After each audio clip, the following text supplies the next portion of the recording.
In which case, now we will be beginning our session. What shall we do? We should probably start with a recap of last week. Well, was it just last week? Yes, it was. You all set out on your journey from the city of Radus, and I think I ended up calling the session "The First Step on a Long Journey." Just thought it sounded quite nice. Yeah. You started traveling along to the south, kind of mirroring a coastline. And while walking through a bit of a grey scrubland, but there were certainly more plants than you'd been used to recently, you bumped into two wonderful characters, or I think they are anyway, of Devin and Sybil, of I think was the travelling coach bar. Yeah, coach bar. The coach bar. And they you gave them some help with a broken wheel. You chatted to them for a bit, and they told you all about what their plan was, and they were just some nice people you met on the road. But they told you about the village of Samwood, which you would be reaching just before dusk if you walked at a half-decent pace. I think Ryan just remembered something. You arrived at Samwood, and amidst a few different things, you spoke to the local priest, a gnomish priest of Gond, the god of fire and blacksmithery. And his name was Fandy, and he mainly talked to Ren. Leah spoke to a young, fresh-faced lad called Tony, who is an apprentice blacksmith, apprentice of the local blacksmith called Mr. Black, because I did so well at naming things last session. And you also spoke to the barkeep, and you found out that there was some issue going on with, through some annoyingly good persuasion rolls, you got out what was going on very quickly, which was there was a magic, but there was a forest seemingly appearing out of nowhere. They were growing instantly, as if by magic. And while that is an encroaching issue, amidst this, they'd also run out of food because their local farm had gone quiet and stopped delivering them resources. You agreed to head up there and sort out what was going on in return for payment in the term of free lodging while you're there. And yes, that was all told to you by the head of Samwood, whose name was Sam, which I think is what Ryan was joking about. Oh, sorry, this is a cat falling off a chair in the background. No one's going to be watching this session. They're just going to be watching the cat. You wandered up to the farm only to find a giant sinkhole appear to have opened up underneath, with a number of tiny tunnels burrowing seemingly under the farm. After a quick discussion with a cow, Ren figured out that there was a survivor of this, despite all the blood and the two corpses you had found at the bottom of the hole. A wonderful conversation with a cow, and you figured out the child will have survived, and he had been run off into a nearby field. You searched the nearby field and found him hiding in a hollowed-out log, only to be swiftly set upon by a grand total of 20 kobolds. You fought off their assault very, very well, only to notice that they seem to have some kind of roots burrowing through their skull. That might have led to some of the high-pitched screaming which you were hearing as you were fighting them. And that is where we ended off the session, after a long, grueling combat in which quite a lot of damage was dealt and quite a lot of damage was taken. Taken by some people, not the person sitting at the back. But you did, in fact, manage to save the boy, and this is where we will be starting today's session. I'm just going to set the scene very quickly. You are standing at one end of a wheat field, surrounded by 20 dead kobolds, a nervous, very young boy. You're looking about 6 or 7 years old. He's looking quite skinny and quite frail, but he's got some light in his eyes, and he's got some, tousled, long brown hair. This is where we're going to start. I think do people want to quickly describe where they were when they left off, about how they're feeling, how damaged they were during their fight, what their current thought process is? And I figured we will start with the one I think who took the most damage. I'm going to say it's either Ren or Serafina. I'm going to start with Ren because I know he took a lot. If I remember correctly, I was like in the middle of the. I was quite far away from the tree trunk, trying to hold off the waves coming in. I got battered a lot by rocks and stuff like that. So I'm probably kind of like making sure that everyone's like okay, like just doing like a peripheral like look around and probably looking around to see if I can figure out where they came from. So I'll probably be investigating while doing all like holding like my face together and stuff like that to see where like the cuts have appeared and all that. Okay, you've gone straight into trying to work out what's going on rather than looking after yourself. And then I think we'll jump over to Serafina, who also took a fair bit of damage. Yeah, if Serafina hadn't been healed, she'd be down. So Serafina would she'd be standing up, pretending to be absolutely fine, but a little shaky in the knees, and would be looking at the roots coming out of the kobolds' heads, probably inspecting those, pretending to be okay as she kneels down to have an inspection. But it obviously seems to hurt. So nobody's being honest with their damage state by the look of it. Eri, we'll jump over to you. Yeah, I think the first thing Eri did was just pull out a loot, check it over, make sure it wasn't damaged. There were no scratches there, so we're safe. It's good. Yeah. You were I think you were closest to the boy. Leah was. Leah was hiding in the trunk with the boy. I was there, but then I moved out. Yeah. To heal Serafina. Yeah. Okay, well, we'll jump across to Leah. I'm just aside the dead tree. I'm actually standing, and the last thing that happens that I took the boy in my arms and put his face against my shoulder for him to don't see the horrors. So I'm still really focused on them. Like I know everybody is hurt, but I'm still going to walk back on our feet 60 feet away and like putting down by a tree, giving my cloak because it's probably shaken, and try to reassure them. Okay, yeah, he will be. He will definitely be shaking, whether it's from fear or lack of food, as I think most of this would have happened about 6 days ago. You're not certain. Oh, okay, I may give him food then. Oh, he will take it quite quite quickly and start eating. It will just be some bread and an apple kind of thing. He doesn't have massively fancy stuff. Yeah, he'll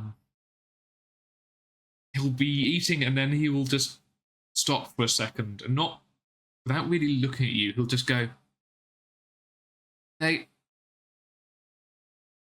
killed my parents, didn't they? Yes. His face will kind of scrunch up.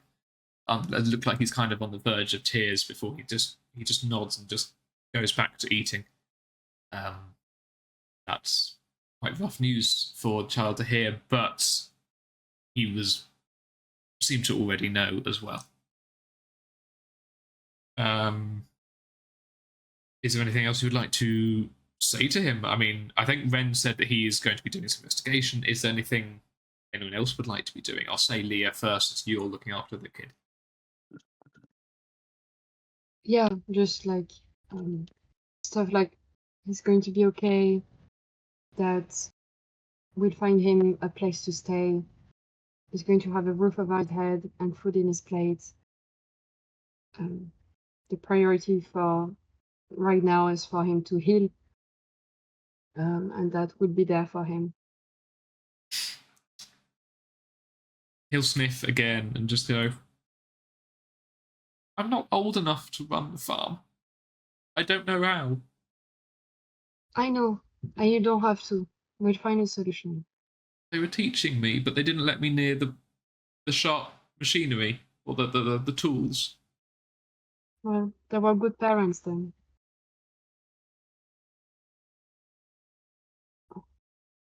You'll just I kind of don't like think curl up a bit. Or what? Yeah, it's not necessarily someone who gives hugs, so it's just like pat his head. Despite everything, that will give the kid a bit of human contact which he hasn't had for a while.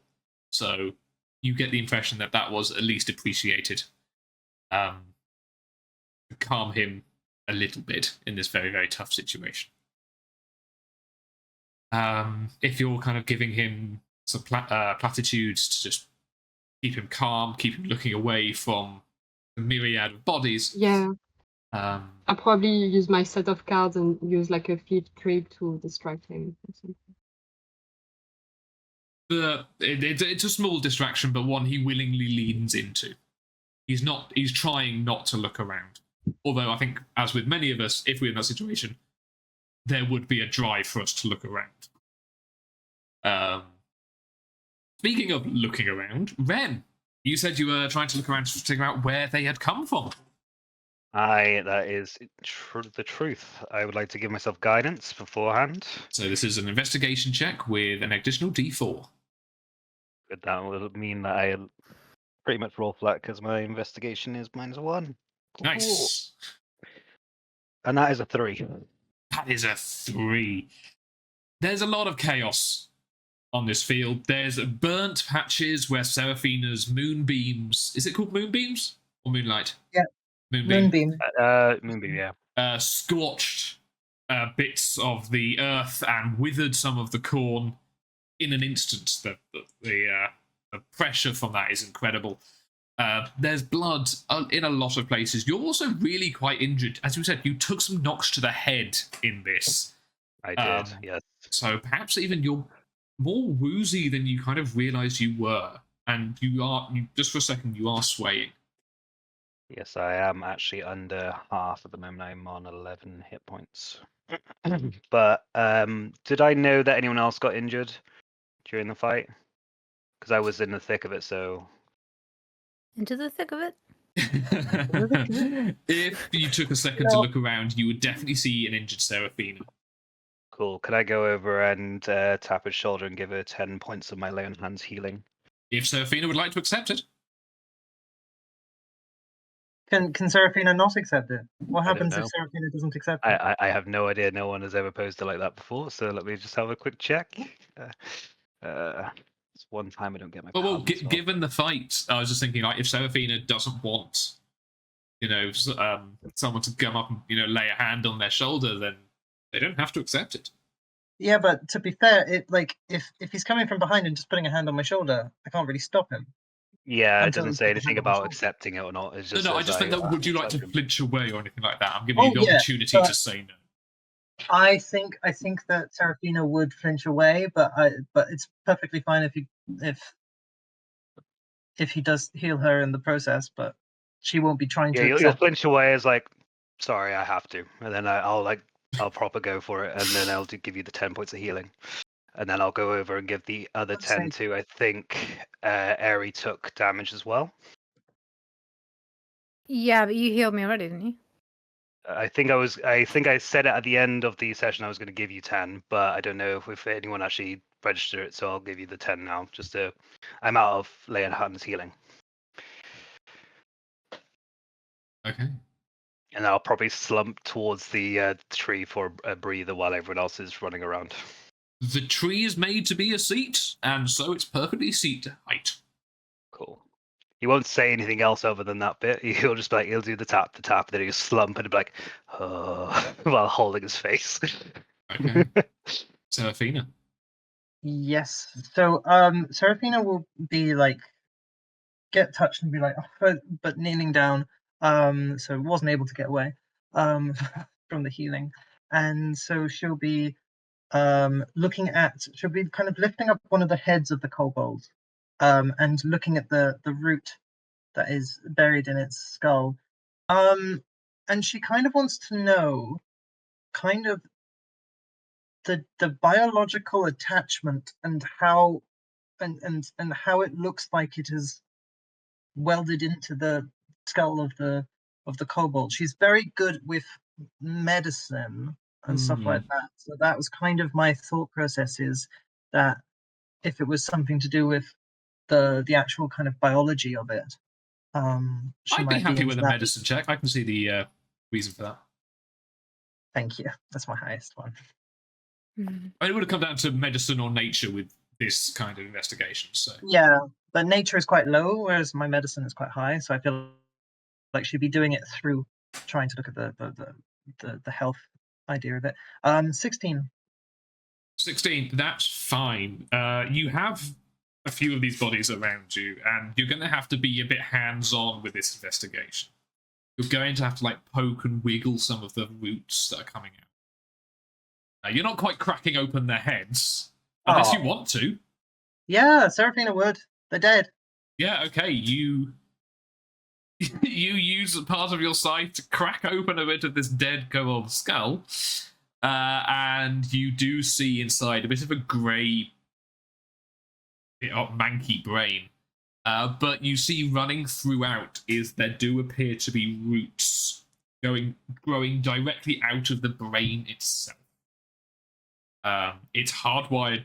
It's coming. Although you saw some poking through the skull, when you crack it open, there's a lot of roots that haven't grown out of the skull yet. It's almost like there's a layer of roots just wrapping the brain, and you can't imagine the kind of pain and torment that this kind of thing would create. I think, as we mentioned last week, you would know that kobolds are sentient. Some of them talk absolutely fine, and you can deal with them. Possibly you would have come across one or two in your many years of travels. And so for them to act the way they did without a reason is weird. Yeah. Everything felt weird. I would feel a bit bad about having had to kill them, but seeing as they were attacked first, Seraphina's kind of moving past it. But right now she's looking at this and just, what the fuck is this? I would say probably Ren and Eri would be close enough if they wanted to respond to that in any way. This the roots growing out of the brain, yeah? Yeah. Can I make a nature roll? What would you be looking for? Because you have Seraphina here who's got it open. Maybe like what kind of tree this is, if this is something like, if it's like that, about that kind of thing. Yep, sure. Or yeah, cool. I'll give myself guidance before I roll, because my guy's stupid. He knows it. Yeah, that's better. That is a 18. Much better than the 3 indeed. So these appear to be... There's a mixture, interestingly. Some appear to be that kind of very, very fine hair-like roots like you get on small plants and weeds. So every now and then there's a thicker root that you might expect to see from a tree. And that one clearly caused damage. The most damage as it kind of pierces through. And they're the ones that have kind of snuck through the cranium. But these appear to be normal plant roots. Like, they don't appear to be... You've seen, given your various skill with nature and that sort of thing, these are all roots that you've seen before. You know, they look and act exactly like normal plant roots that just for some reason have started growing within the brain. Do I think that would be worth casting a detect magic with that roll? You would... I'm going to say not. You would get that this is weird. I don't know. Like, if you, I don't know how to explain it. If you would like to, yes. I might have just told you what you'd find out, though. Okay. I have one spell slot left, so yeah, I'll do the detect magic. Okay. That's very good dedication to roleplay there, from what I said. In that, no, these are normal plant roots. There's nothing weird about them. It's just a plant. Cool. I'll give Saab another cursory look around just in case anything else pops up magical, because I get like a it for a couple of minutes, don't I? Yeah. So you're in a wheat field and you don't see anything around there. You're surrounded by trees from the adjoining orchards, and they look normal as well. Yeah, I think that's what I'm going to say. Yes, everything this looks like a normal farm. Okay, Nothing out there, nothing glowing, nothing weird. cool. I get it for 10 minutes and it's up to 30 feet of range, so I'll just keep that in mind while walking around. I will let you know if there's anything in that kind of range that would sparkle to you. Cool. For my detect magic, my eyes will be glowing pink and I'll have little sparkles coming off them. Pink sparkle vision. Mm-hmm. It's all like attached to the Fae. Fae magic to me is pink, so all my stuff is like pink and flowery and stuff. That's fine.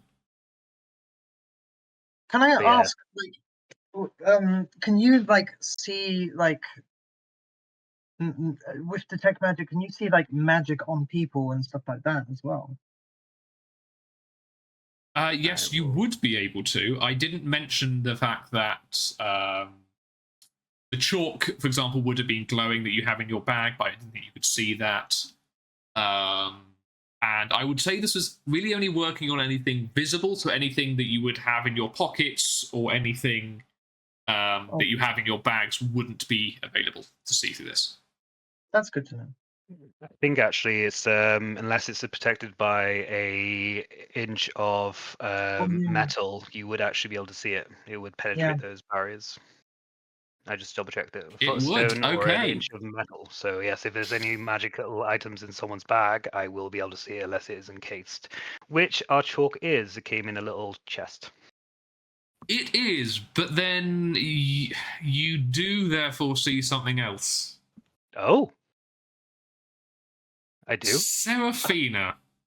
Yeah. Would you like to describe a bit about what your hand is doing?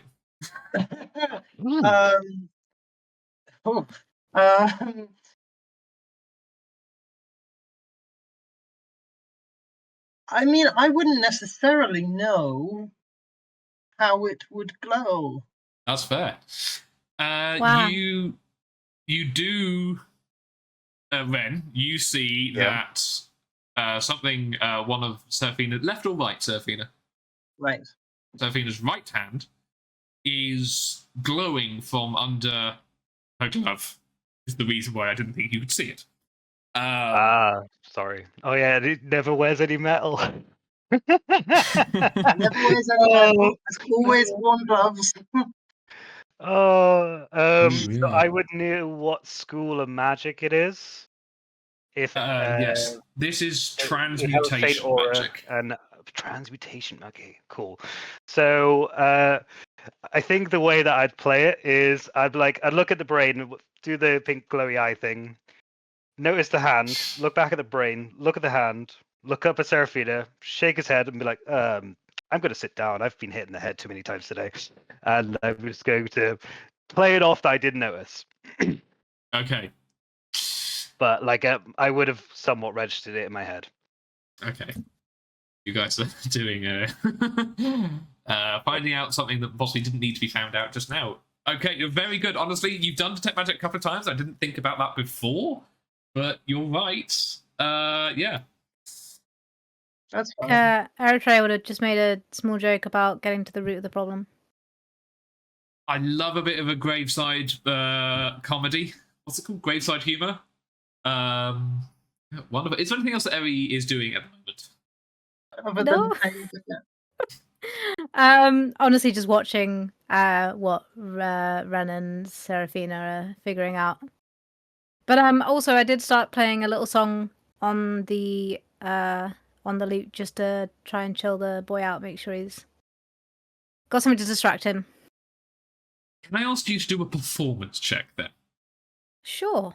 You doubt my performance, Greg? I'm sorry. I know you're a bard. It's like plus 137, but you just want the cat to play with the dice, don't you? oh yeah.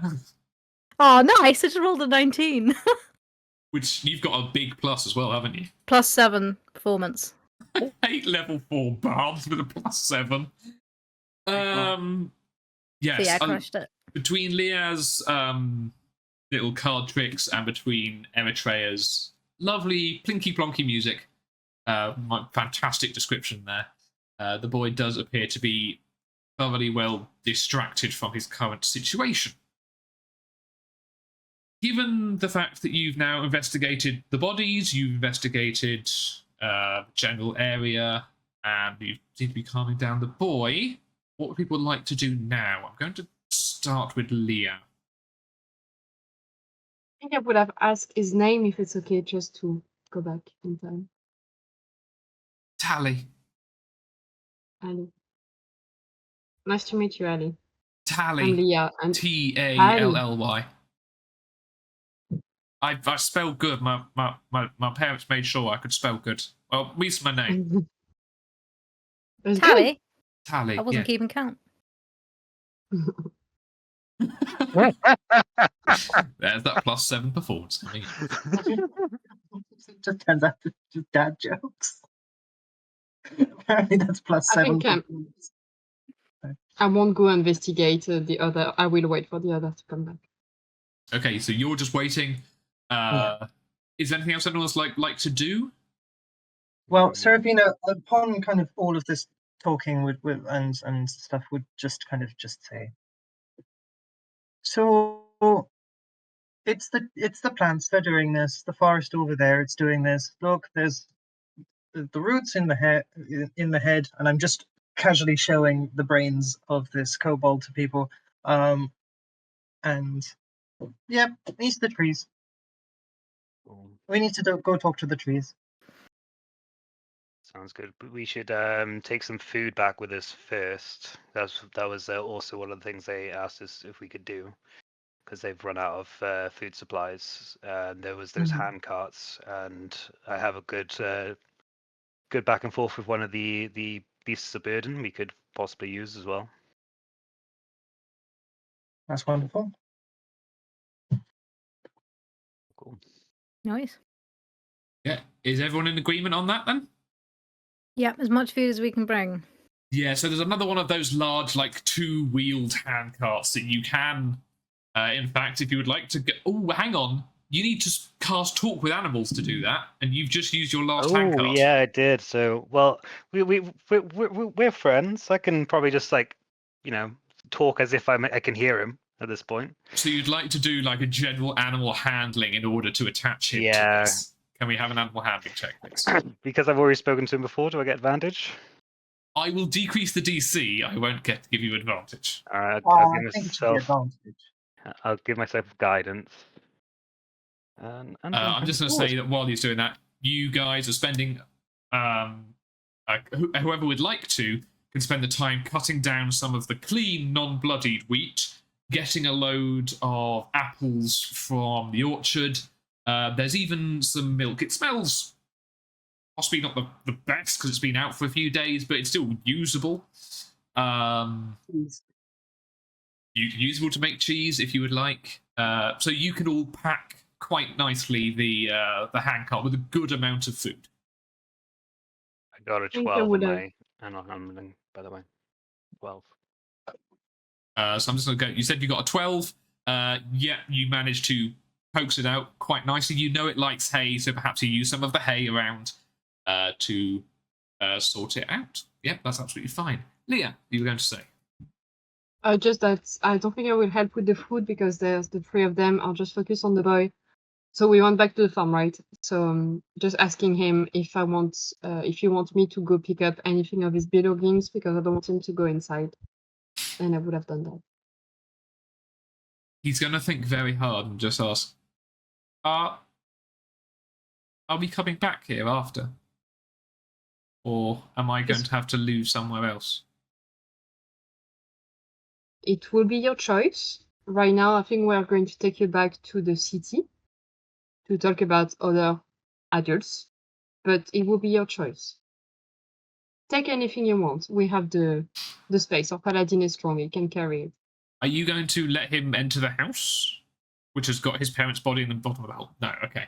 In which It's case, not on the bottom of the hill. I did manage to pull them out, and I wrapped them up nicely so that we could take them to the town. you did indeed. Okay, sorry, I'd completely forgotten. You're right. Yes, is- they are also. It is as I did it as well as I could as well to try and hold their things together. Okay, so maybe Yeah, I will I go blanked. Okay. inside. If you take the bodies into the carriage like that, it will distract him. Like I'll make sure that he never really see the bodies. So you can probably take him directly upstairs, which is probably going to be the safest place to look around for his stuff. He'll pick up a few things. He'll pick up what looks like a bit of a ratty old teddy bear, which might be his, which he does cling to. And I'm also going to say he points up at. I said last week that there was a small decorative plate on the wall, which had some nice decoration, which I said might be like the most expensive thing they own. He's going to ask, it's a bit high, can you get that for me? It was my mum's favourite thing. Of course. Seeing steady, I think I'll go down to his height and from my many pockets, I'll take out like a stuffed toy who look like a bird and be like, look, I have a friend too. What's the name of your friend? Very good. Processing. Barnabas. Wow, that's a cool name. Don't ask, I can't spell that one. That's okay. Me neither. Yeah, so he has his plate, he has his Barnabas. So if this is the time you're going to head out now with the cattle you spoke to last time pulling away, and it's a bit of a trek back. It's a bit slower because you have to go at the cattle's pace, but no, you left. How early did you leave? I can't remember. It was like first thing. Yeah, you left at first thing. It was a while coming up here. It's going to be lower getting back, so it's probably late afternoon. Or the two suns are getting ready to set by the time you get back. It's a nice walk. It's over some nice plains. You can see off to your left the mystical forest, and it might be your imagination. It might look a little bit closer than it did on your way up there. Just a very little bit. That's not the imagination. That's not the imagination at all. No. Yes, and you arrive back in, and the gates to Sandwood are thrown open on your arrival, and quite quickly you are surrounded by a lot of people who very quickly they go to start unloading, but they see the two wrapped packages of the two bodies there, and they freeze a bit before Sam, the lanky leader, Sam, walked forward. Ryan! I'm trying, Every time I okay? said I'm really Sam. trying! He. Oh, good, it's Mr. Wood. What would Sam would do? How much would Sam would do? Sam could do wood. No. Yes. Okay. He'll gather a couple of people along with Fandy to carry the bodies towards the church of Gond there. And when they're free and clear, there's a few people taking off their hats and just bowing their heads as they pass. Actually, remember, people were on good terms with these people. They were their main source of food. And then they begin unloading the food before Sam comes over and just takes you all to one side and just goes, I really am very grateful for what you've done here. You've brought food, which will be it's vital. Thank you. Your berries were fantastic. Unfortunately, we are now out. So because there's a lot of people here, unfortunately. That's fine. But thank you all so much, and thank you for returning the bodies. He will look down to Tali. Just go. Oh, Hi there. We can find a space for you definitely. If you just head along, and he'll gesture Tally over to the main barn, and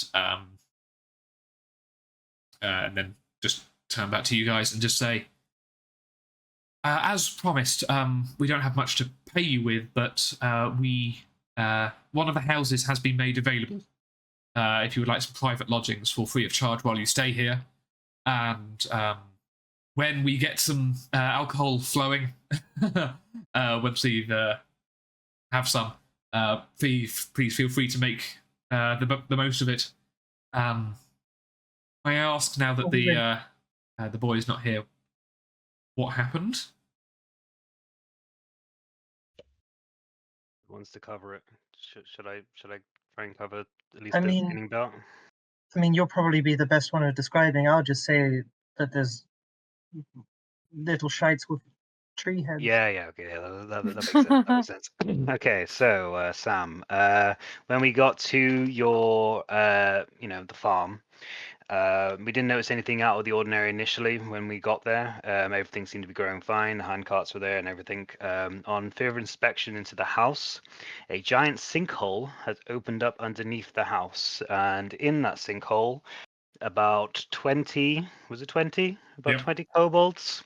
About 20 kobolds attacked the family, and the kid managed to run off and hide inside a tree trunk for, well, I can imagine around 6-ish days. We dispatched of said kobolds, grabbed the food, and came back, I think. Okay. I mean, because of our mine and stuff there, we were aware that there were some underground creatures living in this area. They must have been displaced, I suppose, by the forest as well. Oh, you mentioned the forest. That is also to do with this. They all had, like, tree stuff growing out of their brains. Can I say that at this point, I feel like Seraphina would have pocketed one of the heads that had it, the one that she split open, and would just immediately just be like, Oh, Sam would just look at it and just for a second, just turn away. As he covers his mouth, looking away. Okay, yeah, thank you. Thank you. very advanced system of roots that just burrows into the head. You can Oh, see it just there, and no. it's just gone straight into the frontal lobe. Please put that away. Oh. Sorry. Oh, that was This caused disgusting. them to be more aggressive than usual from what we've seen or heard of in the past. This is the root cause of... Oh, I did a pun. This is the cause of... Sorry.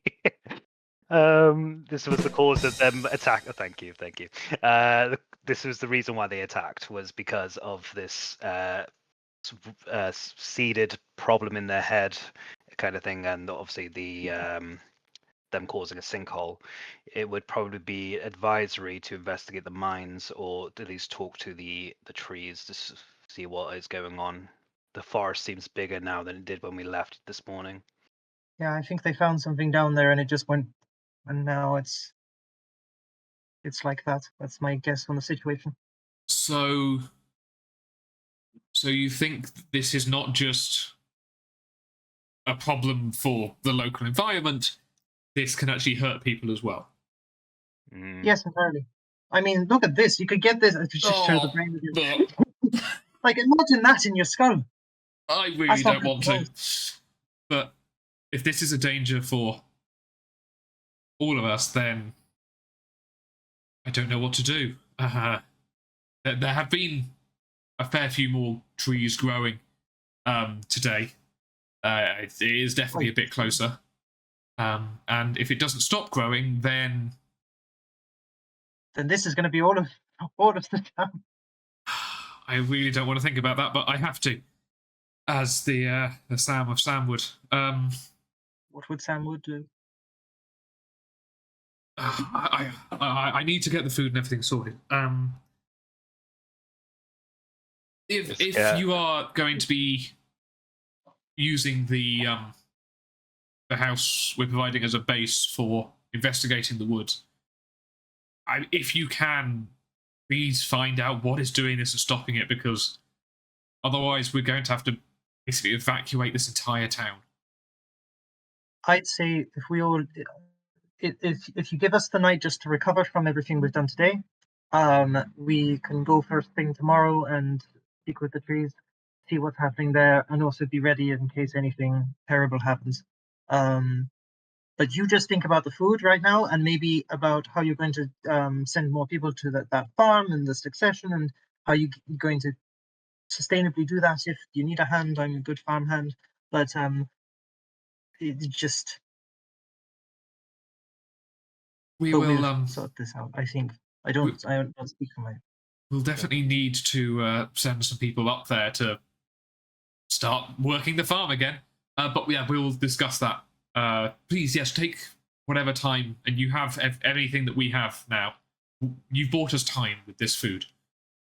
So if that's all we can offer you, then that's what we offer. Could you just tell us what will happen with the child? Oh yeah. We'll ask around. We'll see if anyone would like to adopt him into one of their families. We have a couple of families. They may be willing to. I will say some people are superstitious in these parts, and given the state that his previous parents were in, there may be some reluctance to. But we'll ask around. We'll. But we don't want to say people saying no before they do. If we can look after the child, then yeah, he'll be welcomed into the village. And if you can't, we will figure something out. feed him to the trees. No, we're not going to harm a child. That's All right. That's not how we do But then things you around have to here. look after them, because if you don't look after them, you're harming them. Yes. Okay. Anyway, I mean, we would can- take them on board, but we didn't call ourselves the orphans, so. No, we're the Kindlers. Actually, we could maybe help if really nobody can take care of him. He can come back to my hometown.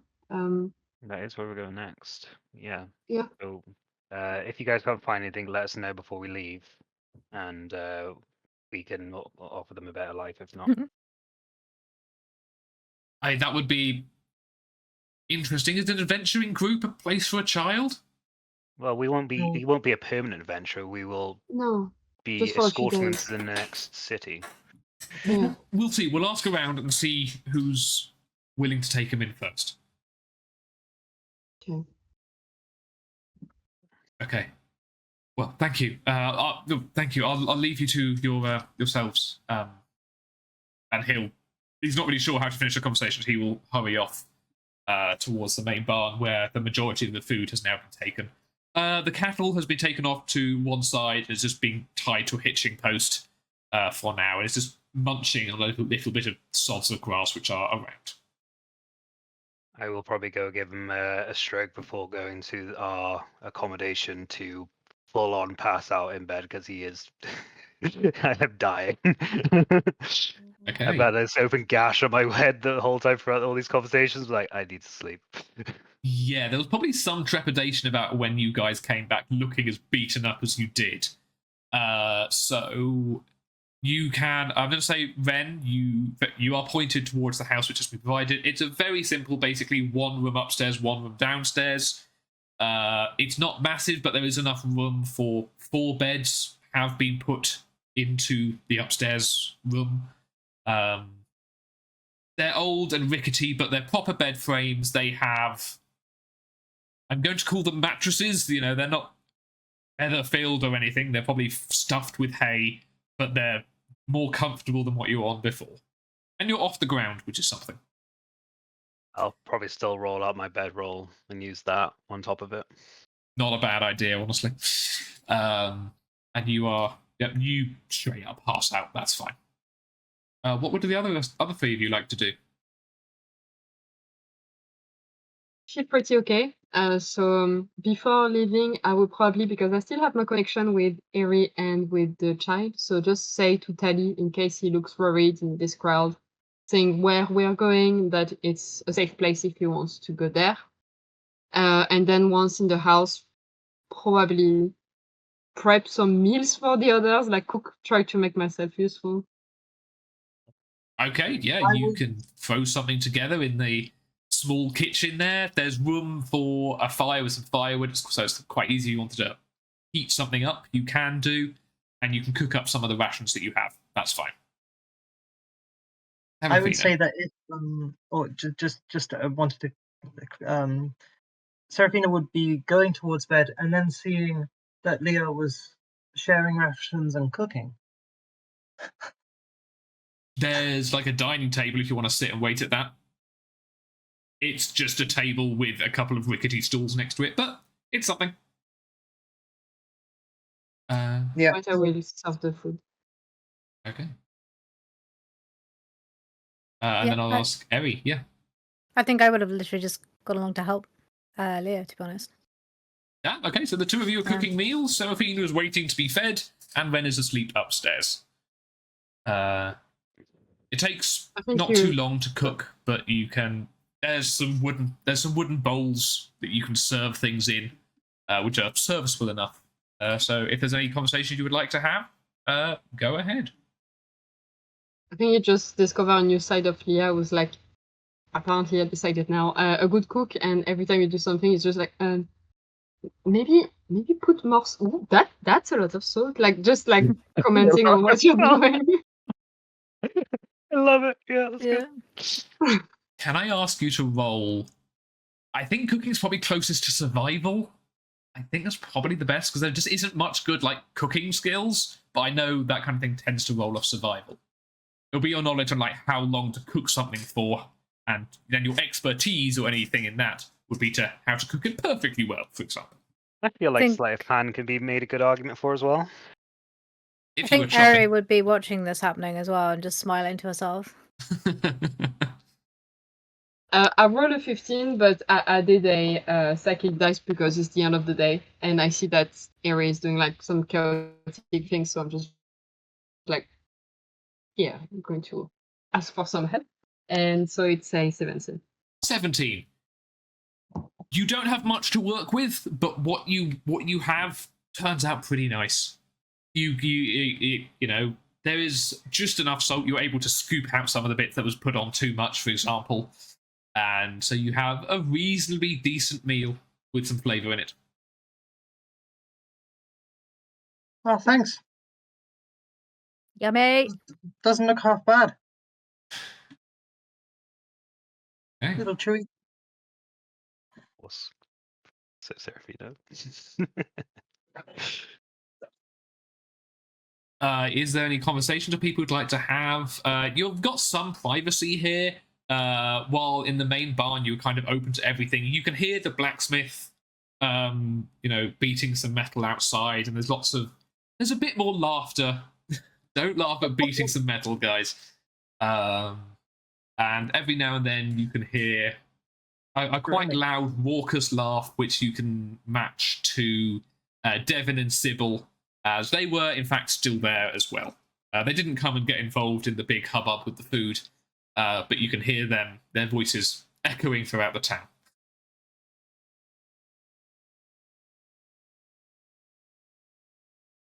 I'm not that tired, so I think I'll take my time before going to bed. So maybe I'll go see the blacksmith because it has been mentioned quite a few times. So I want to meet this character. You said you wanted to meet somebody, so there you go. Yes, you're right. It is in fact Tony, the blacksmith apprentice, outside. He's doing a few different things. He's just hammering. He's got quite crude tools, but he's making a decent enough axe, for example. It might be used for chopping down some trees for when they need firewood, that sort of thing. It's nowhere near the skill that your previous friend... Oh, what on earth was their name? Ozzy, yes. The tiefling from Radus before. But, he's getting the job done. He will... hi, hello there. Is the blacksmith talking or Tony? Tony. Tony is the acting blacksmith at the moment. He mentioned Mr. Black was bedridden at the moment. What does that mean? He's stuck in bed. He's old and ill. Old and ill. Oh, Currently in Okay. sick bay. sorry. I thought I was going to speak to a new person. Hi, Tony. It's nice to see you again. Oh, yes. Yes, hi there. I guess thank you for everything. I mean, we've had some actual proper meals today, thanks to you. I mean, apples, which is delicious. We haven't had apples in such a long time. They were sweet. They were good. Yeah. You're very welcome. I think that my team wants to probably investigate more, so we're going to stay and help a little bit more. Yes, that'd be good. People are still nervous about the trees. Do you know why Sam Wood is named Sam Wood? I don't really know why it's called Samwood, but it's not named after Sam. It's actually the other way around. Whoever becomes the leader is given the name Sam. Why? It's become this, as long as this town's been here, a couple of 100 years, that the leader's just been called Sam. It's just another word for leader now. Fair enough. I mean, Okay. Mr. Black's real surname isn't Black, but the blacksmith's surname becomes Black. So your name is going to be Tony Black. So I will be Tony Black, yes. that is a really cool name, Tony. Thank you. It carries some weight, Do around you know their real names? Sam, I think he was called Elliot before. But Mr. Black's has been Mr. Black as long as I've known him. Okay. And do you think it's going to be okay, or is he, dying? He'll be. I think he's just come down with the flu or something. The nice Mr. Fandy comes and prays over him every now and then just to make sure he's okay. But Mr. Black has been training me for a while, so I'm hoping he'll give me the name at some point, and that we can work together as two Mr. Blacks for a while. But you never know what might happen, I think it would be weird if I asked to meet him. You would like to meet Mr. Black? Yeah. Just just to check on him, because a lot is happening, and I would hate for him to have roots growing in his brain. I would also hate that. That's hideous. That's such a good move, Leah. That is. I'm overthinking it, I think. Yeah, sure. You absolutely can. I mean, I can't really say no. You're kind of one of the heroes of the village at the moment, so please. I am. And he'll beckon you inside the small shack and up some stairs.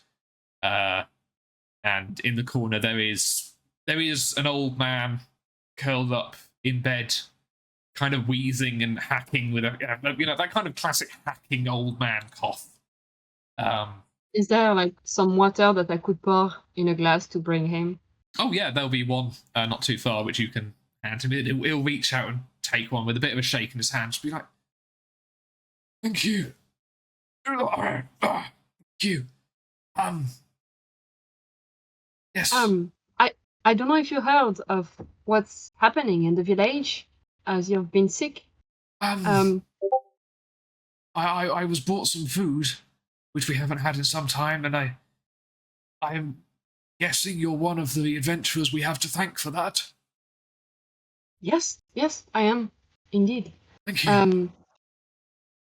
I was wondering if I could just check on you, because we are worried of a weird sickness going around. Would I be okay if I just inspected you?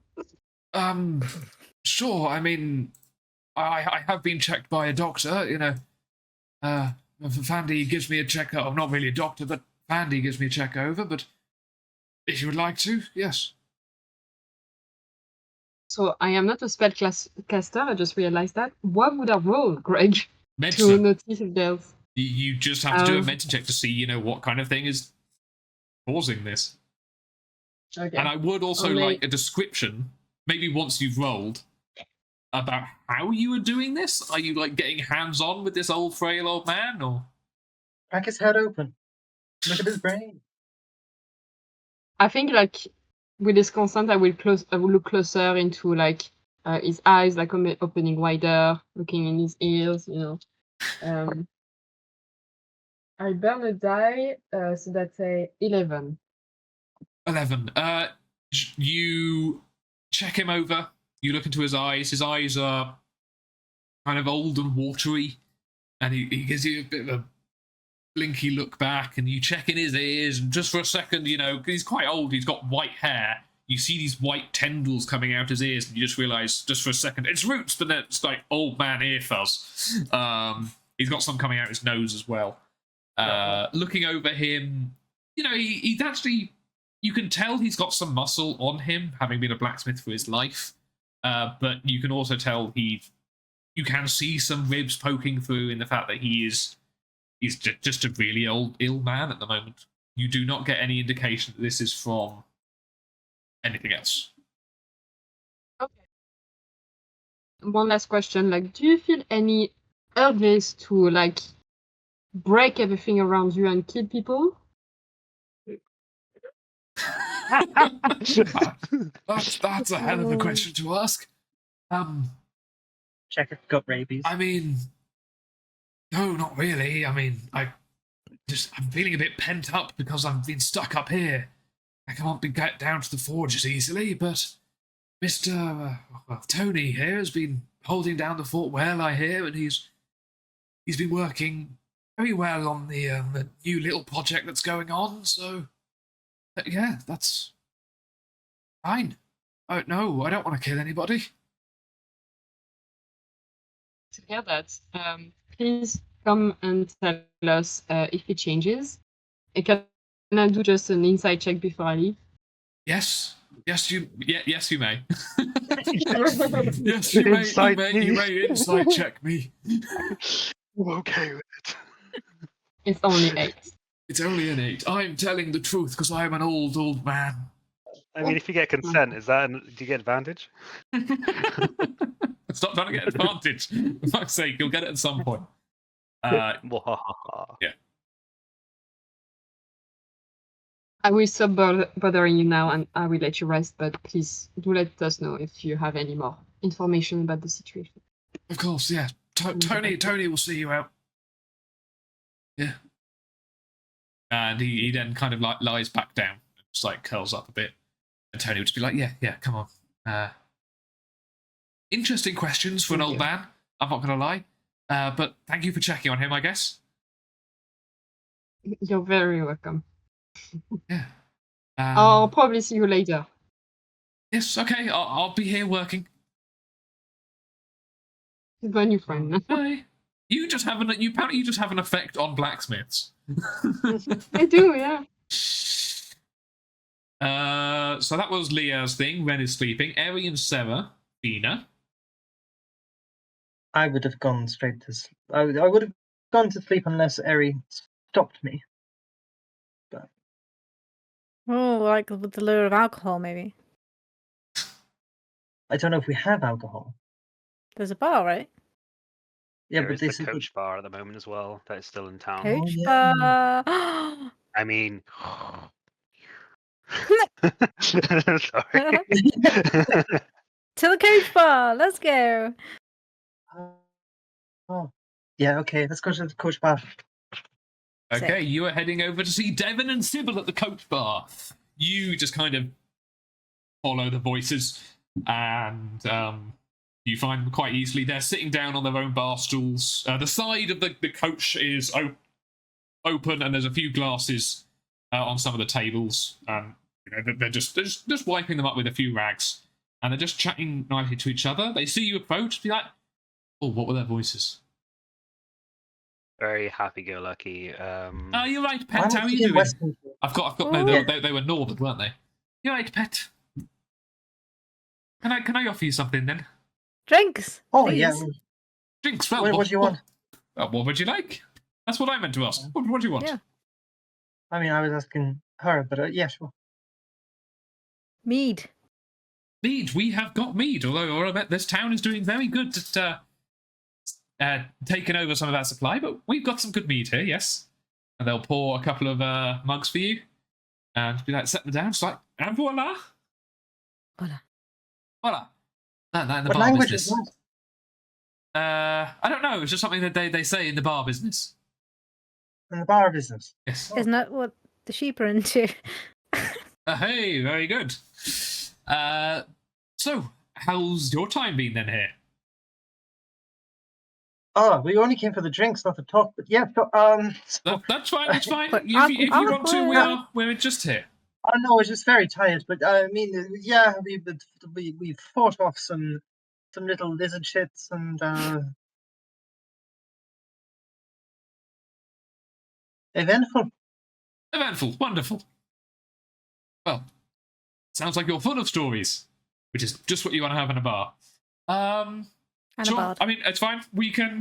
We'll just take our drinks somewhere else if you always wanted to talk. That's Oh absolutely no, fine. you can talk. Sorry, I didn't mean to be hostile. I just killed a lot of creatures today, and it's just getting to me. It's fine. That's absolutely How you fine. doing? Right. Yes. Okay, yeah. A little bit cut up, but happy my my loot wasn't harmed, or any of us for that matter. Yeah, none of us were harmed at all. Good. Good teamwork. You probably haven't washed up, so you're both probably a bit muddy and bloody.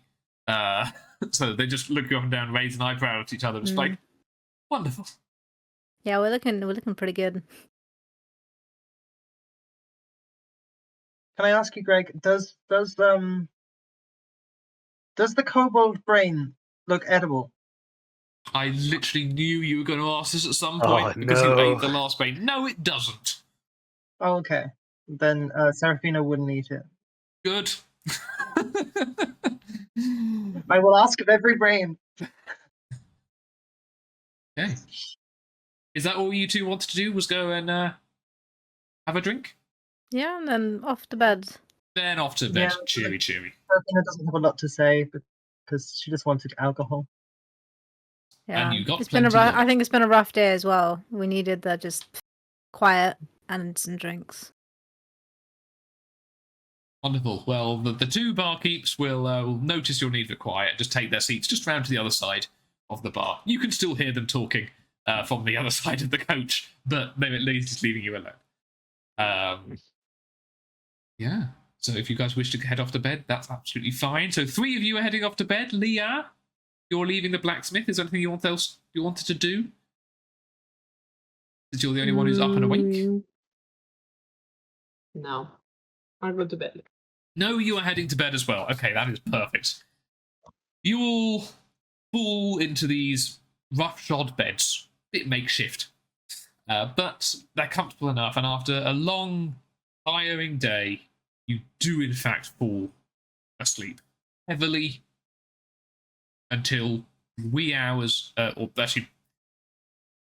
So I actually said it was kind of late afternoon when you arrived back, so it's probably at this point early evening. So, although you are sleeping for a very long time, you know, you're probably looking like 10, maybe even 12 hours worth of sleep here. You're still waking up maybe about 7 a.m. the next day. This is probably, I'm going to say, Leah, where are you sleeping? You're usually a roof sleeper, but have you flopped on a bed? Yeah, I wanted to try, keeping in mind that when they're inside, they don't wake up because they love sleeping, and there's no sunlight on their face, so you can live without them if you don't wake them up. Okay. We'll all think that Leo will eventually pop up next to us, so we don't even think about it. Oh, yeah. Where's Leo? Oh, she's somewhere. But I'm probably going to say you wake up in the morning. Ren, as usual, is probably the first one to wake. Probably followed by Eri, Sarah, Fina, and Leah. I always go to talk you Sarah rather than Seraphina. Sorry, I'll try to stop doing that. That's fine. But you're awake pretty early. Not the first ones up in the village, as you can hear people moving around and talking as the village itself starts to get moving as well. But you have a bit of free time this morning to decide what you wish to do. And since I reckon he'll be the first one awake, let's start with Ren. Cool. So I will do my normal prayer in the morning to get my spells. And then I want to go and actually go and see Fandy. You wish to go and see Fandy? That is fine. Yeah. He is just setting up in his church in the morning. You notice that two... No, I'm not going. There aren't two bodies in there. I was going to say they might still be there, but they've been moved somewhere else overnight. But he's standing up at his pulpit, just leafing through his holy book of Gond, and he looks up and smiles as you enter. Like, I have no idea what his voice was, but I'm going to make him quite posh. Well, yes. Good morning, Father Wren. Splendid to see you. May the coals burn evenly. It's wonderful to see you too, Fondy. And yours. What can I help you with this morning? I have 2 questions for you, because obviously we're going to be going out and trying to fix this whole forest issue for you guys, possibly. We're going to talk about it in the morning, but I'm an early riser, first one to go up and at 'em. Have you managed to get everything ready for the the stuff for the people that passed? Like, I can perform a ceremony for you guys if you would like. I have that equipped on me today. We have our ceremony goods ready. We have a little incense here. Thankfully, it doesn't get used too often. And I myself will be performing a Gondian ceremony, of course, and they'll be buried just outside the boundary of the village. Although we may be moving it to the far side of the village, away from the forest, to make sure they get some peace from the encroaching dangers. Yes, I think that would be wise. And that is how we see it. It is, we do see a danger coming. Good. Please, obviously, support Tally as he's going through everything.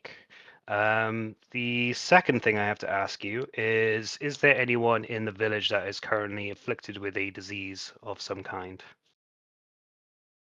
I hear that the blacksmith is ill, and apparently, have you gone to go see him? Yes, I check in on him about every other day, and it's not a disease or anything, but he is advanced in his years, and a life of work over hot coals and smoke may be catching up with him. I'm trying to make him as comfortable as possible, but it may be possible in the next few weeks we shall return him to the ground. Those are the only I wouldn't tell young Tony that. He's very attached to the old man, and Mr. Black has asked me not to say anything to him just yet. It is unfortunate, but I do feel like that is the best course of action now. Okay. That is all the things I wanted to check, and obviously make sure that everything is okay. Obviously we could sort out the food supplies. Has people already been sent over to the farm now already? Not yet. They're talking about that this morning. Sam decided that there would people needed some time to reflect on the good news before moving on to the trials of the day. So he let them have yesterday evening to eat and regain some strength. That's good. I might have a word with you, actually. Shoot. You say you're heading into the village, into the forest. That is the strongest possibility at the moment. I will obviously have to speak to my fellow adventurers once they were woken up. But I believe at least one of my friends will be wanting to go and have a sharp conversation with a branch-like object.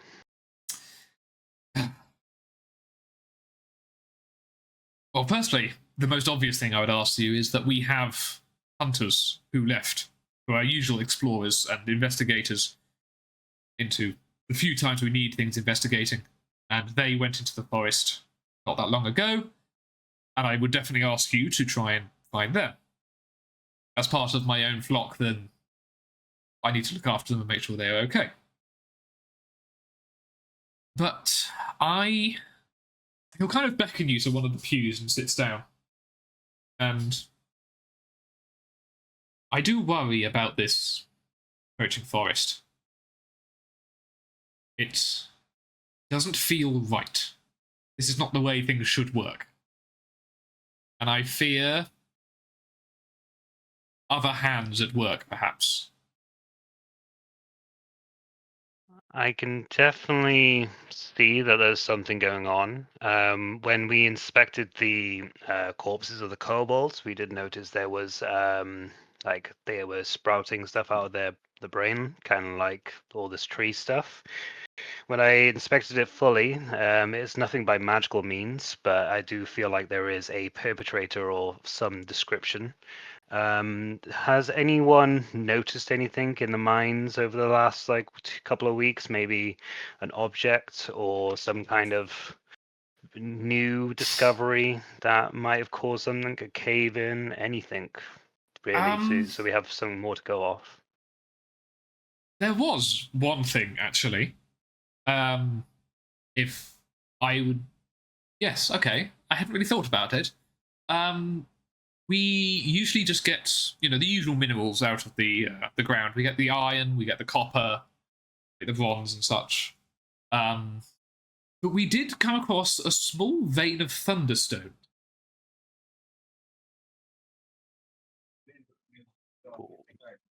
Make a jolty. Love that. Yeah. I think I've actually called it Thunder Rock in my notes specifically because I didn't want to name it that. But I've called it Thunderstone now. Thunderstone. Are you aware Thunderstone at all? Can I make a roll to see if I'm aware of Thunderstone at all? Because I'm a Pokemon nerd, not a rock nerd. I would make an Arcana check.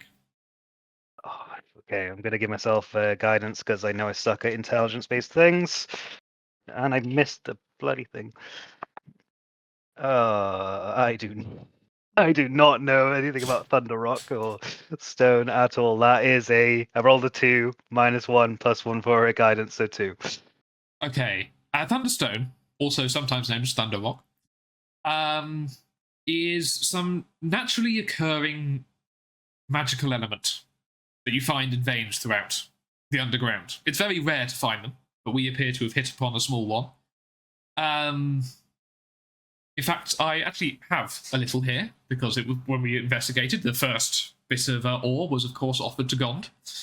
And he disappears into the back for a second and pulls out a very small wooden box. He just opens it up, and inside is this small, glowing red rock.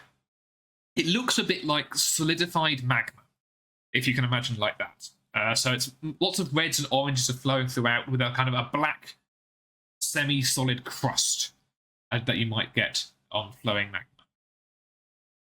And it does glow ever so slightly, so it gives off a strong sulphury smell. May I have a better look at it? Yes. Don't drop it. We don't want the we don't want the church to burn down. Oh, it's like that. Oh, cool. Can I use can I cast things as a ritual as a paladin? If it's a ritual thing, right? Yeah. Detect magic is a ritual spell. So can I sit there and examine it for like 10 minutes so I can get the detect magic without casting the spell slot? Yeah, absolutely. You can. Cool. While you do that for 10 minutes, Fandy is going to be sitting there talking a bit more about these Thunder Rock and Thunderstones. And he's just, well, thankfully we only came across a small vein, but it's almost like pure magic imbued in its more raw form. So you have to be very careful when exploding it, because if you hit the Thunderstone with a hammer or something, or even drop it too vigorously, it does tend to give off a small explosion. So, well, we obviously gave the vein a once over when we found it, but if this is some kind of magic, then us recently uncovering a vein of magic ore might have something to do with it. Is the vein of Thunder Rock still there, or have you mined it all completely? Oh no, we definitely haven't mined at all. It's definitely still some down there. Okay. After I finish the spell, can I take this to my other adventures? I will bring it back because it's not ours, but I'm the stupidest one of our group. You understand? I have very smart people around me, but not myself. Yes, please do provide it though, because that is still the property of Gond. So please do provide it. And if you wish some for yourself, then you're welcome to venture into the mines to find some yourself. Noted. I'll make sure to bring some equipment if we end up going down that way. I will also obviously try and keep an eye out for your hunters, but as you see the result of our first excursion, I cannot promise anything. Yes, indeed. I mean, yeah, I've had a quick look over. Or Sam mentioned to me the brain which one of your compatriots offered him or showed him, and he seemed to have quite a queasy stomach about it. But I suppose it makes sense, really, that those who live underground, when trees are popping up, get embedded with the roots as they grow through, although particularly vicious. Nasty. It's not an ailment you've ever seen before, is it? No, and I hope I will do everything within mine and God's power to prevent that happening from the people who live here. Would it help to show you the brain? Because you do all this kind of like looking after people and stuff. Maybe you might have a better idea. I would honestly prefer not to. The kind of thing might keep me awake for a few nights. But should things get worse, we will have to try and think about how to stop it. Permanently, if necessary. Well, hopefully, anyway. As much as I would love to promise that you won't see that brain, I have no control over what my my friends do. So just avoid the one that doesn't wear the shoes, and you'll be fine. Yes. Okay. Wonderful. Okay. Well, good morning to you. I suppose I need to get ready for this morning's service. Ah, yes. Did I get anything for my detect magic? It would have not. Oh, did you say you detect? Oh no. Yes, you did. Greg, what are you doing? So you would have got. This is some kind of destruction magic imbued into rock itself. So it is glowing, it is definitely magical. What else kind of thing can you get from it, or would you like to try and get from it? Well, I can get obviously the school, but you said obviously it's quite destructive anyway. Definitely. I've left the spell up. I think the main thing is I want to see that it bears magic, and this is, we're not just wasting our time. Basically. Oh yeah, this is definitely magical. I don't get to do anything like identifying what it is or anything. I just get to tell it's magical. Yes. Cool. In that case, I will bid farewell to Fondy and wish him well on his service that is coming, and I will go and rejoin the others at the house. Excellent. The other three of you, I think Eritrea probably would have been the second one to wake. Is there anything you would like to do this morning? I think like Eritrea maybe a bit like, oh, what are we doing today? Kind of mood, like, oh, where is everyone? Oh. And then just kind of go out, I think, into the town and just have a look around. Is there any like morning markets or like? There's a fair bit of activity around the main barn. Lots of people coming and going. So if you would like to head there, go check that out. You see people mainly running over to the bar and picking up. There's a lot of apples going around because that was a lot of what you brought back. You would have seen somebody milking the cow that you had brought back as well and getting a bit of milk off that. And you see in one far corner of the town, which you hadn't necessarily noticed before, but you can hear a grinding noise. And if you were to have a look, there is basically a handheld grindstone, grinding up some of the wheat that you brought back to be able to be used to make into bread and that kind of thing. Cool. That's good to see. Yeah. I'll work. Hmm. I straight guess to the I'll just see if I can give anyone a hand, just sorting the food or whatever. Wonderful. Yeah, there's lots of like kids wave at you now, like because when you entered, you had that people treated you with trepidation. But now, kids are waving at you, and some of their parents just going, "Don't do that," but much more in a cheery, "Don't annoy the very special person" kind of way. If you wish to help turn the grindstone, there's a couple of people with sweaty brows, and people seem to take it in shifts. There's another couple of quite strong-looking lads sitting by the fence taking a break. So if you would like to help turn that, that's fine. If you would like to go into the bar, that's fine there as well. Yeah, I'll go help turn the.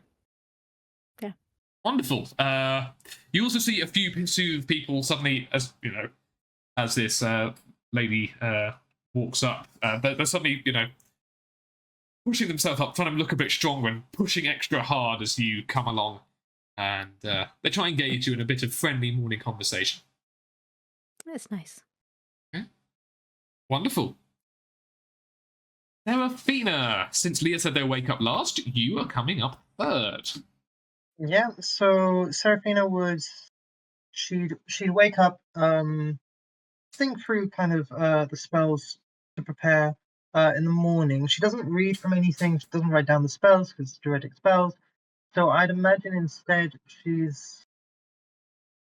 there's almost kind of a meditative state very early in the morning. It doesn't last long because and yeah, cool. Then kind of walks out and sits waiting for everyone because we agreed first thing to go to the forest. I would say, depending on how long everyone is, in about 20 minutes, she's going to start checking rooms. Well, you're all in one big room. There's only one room upstairs. Oh. So you will know that Eri and Ren are there. I would say 20 minutes is about the length of time that Ren's conversation took. Yeah, I would have tried to time to be back by the time that everyone was awake.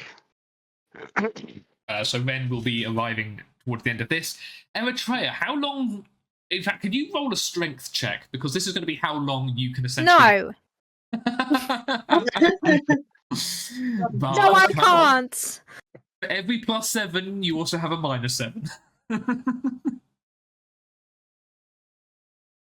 Right, so I rolled a 14 and my strength is -1. 13. I'm going to say you can do about 15 minutes on this grindstone. It's big, it's heavy. Grindstones are bleeding massive. So after a bit, you need to step back and take a breather. And if you look across the square, you will probably see Ren re-entering your house. Eritrea notes, need to work on my grinding. Do you say that to the other boys around? Uh-huh. There's a sudden second reinvigorated effort to look strong while turning the grindstone. Are you sure they're all interested in Eritrea? Because they're all standing around a grinder. Okay. This is how we're going. Going over to Leah. You are the last to wake up. Yeah, probably when everybody else arrive and start making noise. So I'll just come down and join them. Look grumpy because I slept too much. Yeah, this is probably the shouting. Oh, I'm just Okay, shouting at Ren. What time do you think this is? There you go. What do you mean? I was going to get evidence and stuff. You were Wait. you were all asleep when I left this morning, okay? I know, but I've been waiting here for 20 minutes. I went to go and do the talk with the religious person because I knew that no one else would want to do it. So, and I found something that might have caused all this. I did very good defensive. for once. Are you all right? Yes, it's a wonderful morning. Everyone's happy. It's a great day to be alive. Oh, that doesn't seem truthful. I've still got cuts and bruises on my face and stuff. I'm I don't look very pretty today. Okay, I'm not Why haven't you feeling healed confident. those? I would say that probably after a couple of days it'll be gone, but I did get whacked in the face a couple of times with heavy rocks. Oh. I don't know about you. Whenever it's like a... Sorry. Oh, you just reminded me something there, Sophie. I just want to say you've had a long rest, everyone. You are full health. All spell slots have been restored. Sorry. I will I will have a couple of cuts that are new from the rocks that were thrown. That will probably be going in a couple of days. But See, for me, I'm so close to nature that's kind of after I speak for a while, it just kind of starts to heal up a bit quicker than most. I thought maybe your gods would do the same to you and your body. I could have, but I obviously was more concerned about you and Ari, and that's why I gave the last of my healing yesterday to you two. Yes, without consent. I guess like subconsciously, like he can't really hide it well, but he's not saying anything. He will every now and then glance at your right hand and then go back and then look outside and that kind of stuff. At what point would I be able to notice that, Greg? Can you what's your passive perception? Passive perception is 13. How stealthy are you being then? Well, my passive deception would be 13.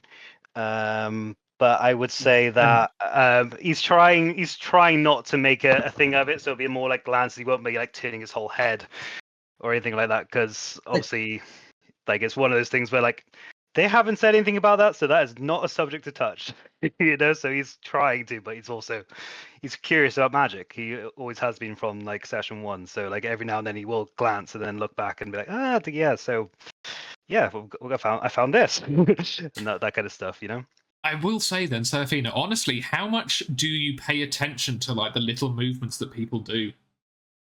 I have a really high insight. Yeah, but it's whether or not you're seeing things, really.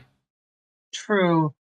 Not necessarily. I do ignore Ren quite a bit, so I suppose that's just chalking it up to Ren being Ren. So I'd say for now, you don't catch on because your passive deceptions and passive perceptions meet, and the fact that Seraphina doesn't really pay attention to other people's right now, I'm going to say you don't pick up. If this carries on for a long time, you might be able to start picking up this.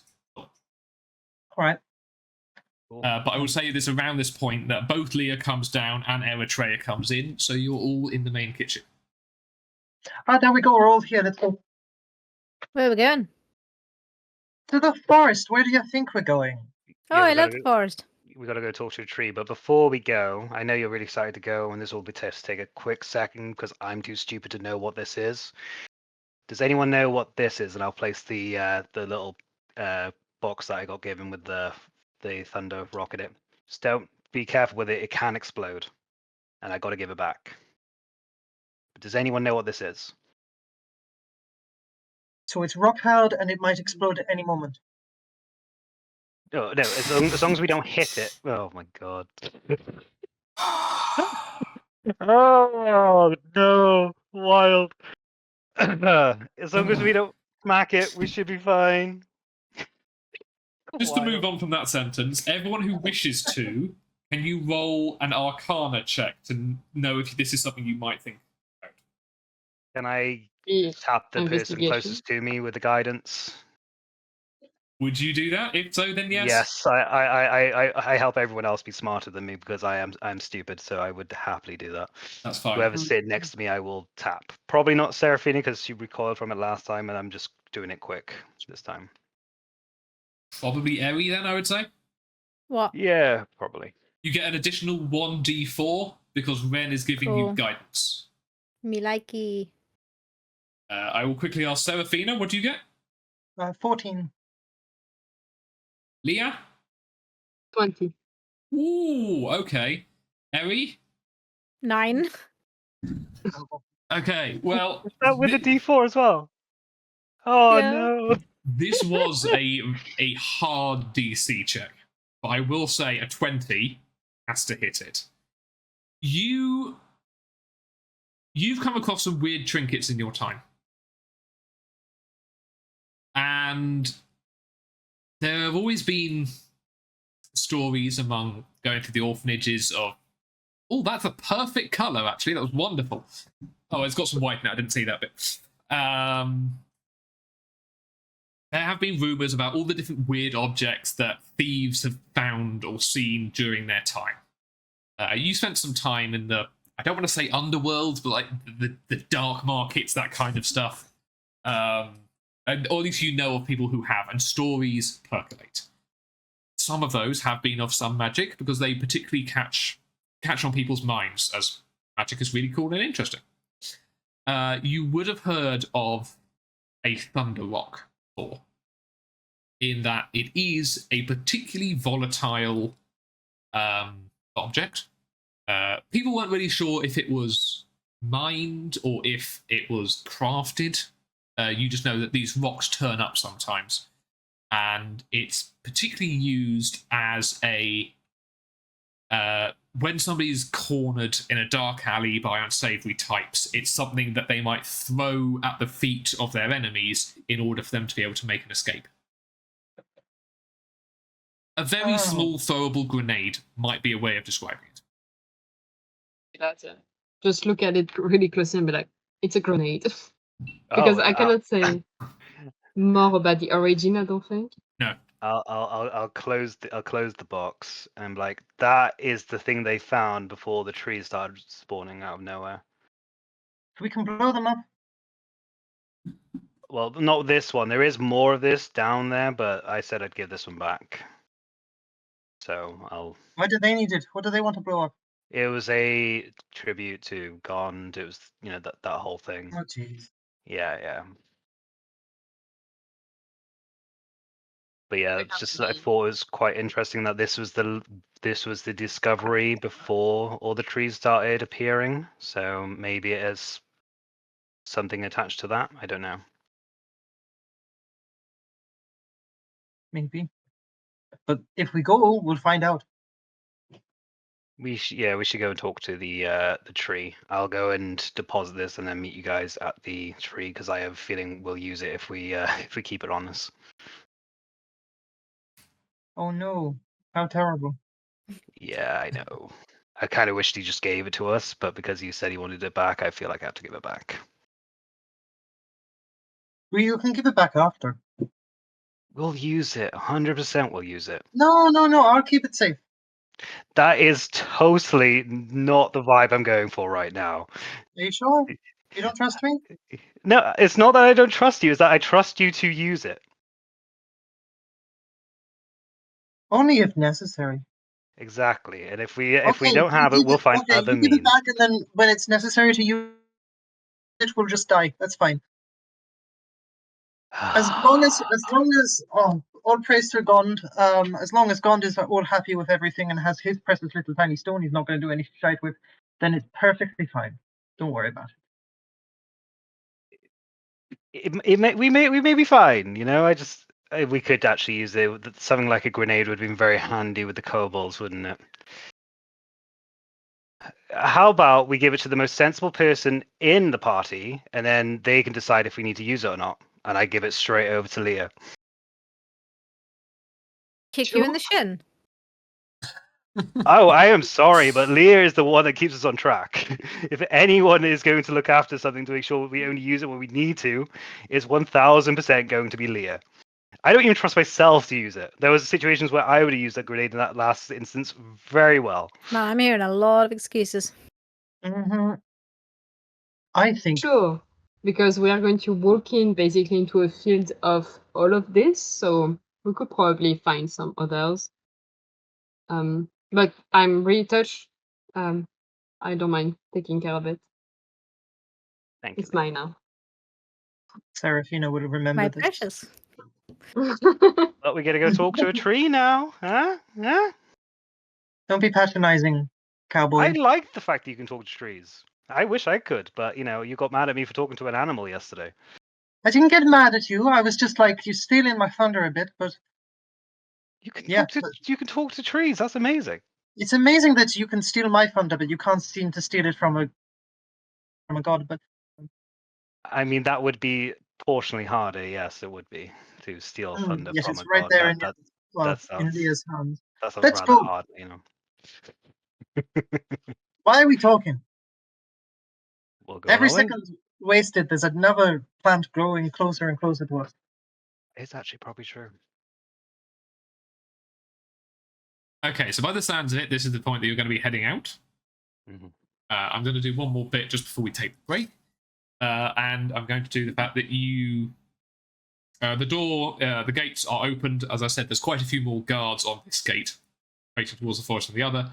But you are let through, and it's maybe just about 500 meters to the nearest tree, which is closer. Which is closer than it was when you turned up the day before. So you walk up to one of these new trees, and it looks like it's been there 100 years. It's a... What type of I really don't want to tree use the word girthy, but it's a very large built tree that's, well rooted into the You already ground. used the word. You used the word. It's a girthy tree. So There we go. Yes. So rooted. So It stands very erect. Yeah. Okay. Oh, So very now, nice Serafina, tree. is going to be the time if you would like to, probably the best time. Or are you going to wait So until what? we get further in, if you want to talk to the trees? Oh yeah, no, I'd probably ask this one. What kind of tree is it? The trees are all different kinds of tree. That's something that's quite strange. I'm going to say this Okay. one is a silver birch, because I like silver birch trees. Silver birch. Okay, perfect. I cast Speak with Plants, and to everyone watching at home, we've changed it so that mine's a bit of a lower level than the normal Speak with Plants, because obviously I would speak to plants. Yes. Just a sec. In case everyone was wondering, how do you have that level 3 spell? I cast. So what I do with that spell, I kind of very gently, wave my right hand just in front of the tree, and no components, just in front of the tree, and I say, "Hey." Okay. And is it just the tree that's immediately in front of you, or is it all the trees in an area? You imbue plants within 30 feet of you with limited sentience and animation, giving them ability to communicate with you. You can question plants. It says multiple, but it doesn't. It says plants with plural. Everything within 30 feet, that's fine. Yeah. What does it usually sound like when you talk to plants and trees? You've done it a few times, but how would you like to describe it? As in like how I sound when I talk. Oh. Yes. And if there's anything you would like to say how the plants react, I'm happy to act it how you would like. Okay, I would say that. Oh, thanks, Craig. I think that plants themselves would, if there's any sound that they listen to, like they can feel vibrations. So I think it would be a very bass-heavy kind of speech. It's just groan coming from me. And yeah, like throat, like that throat singing stuff. Yes, Mongolian throat singing. Exactly. And yeah, just to kind of get the vibrations. Okay. And what you get back is absolutely nothing. All of the trees around you just give you deafening silence.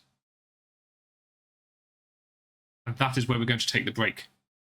Ooh. Okay. Ooh, It will be about a 15-minute break for when everybody's back, and I've done it so nobody can hear us when we talk this time. Okay, we'll see everyone in 15 minutes.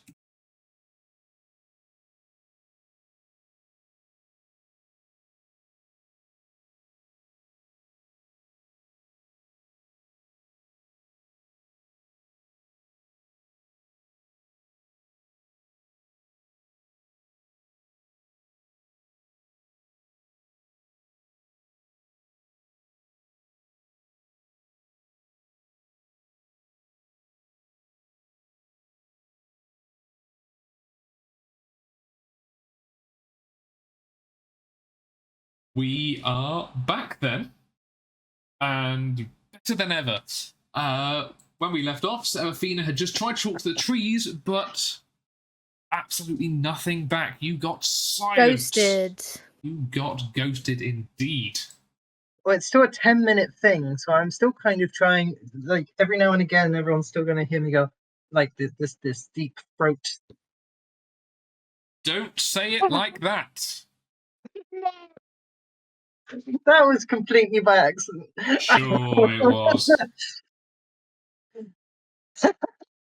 Anywho. So, if you have the music on that I suggested as well. Oh, music as well. I suggested just a bit of music that I put in just for some forest ambience. Oh, the ambience, yes, of course. I've got that already. Ambiance. But yeah, so you are now all entering the forest. Seraphina, what is your reaction to there just being a void of silence? Where usually every time you've spoken to plants, they're animated and they have some personality, but this time nothing. I check in my pocket to see if I can still speak to Oh, the bamboo Domination. shoot. Yeah. Legion the Dominator, a Legion piece the of Dominator, bamboo yeah, that that's you've got from the Feywild section of an Arboreum. Yes. What do you want to say to it? Hey, you still here? Yes, I am always ready. Perfect. All right. Good to know. It's not quite time yet, but you doing okay? Have I been giving you enough attention and stuff for a bit? I mean, I haven't spoken to you in a few days, but You are a noble steed, delivering me to my point of greatness. all right, perfect. I'm just gonna put you back in my pocket. Yes. But thank you for. Thanks. And I stuff him back. Okay. So, all right. So, everyone, the trees aren't talking. Greg, does it sound like? Do I hear anything from them, or is it complete silence? They there is nothing there.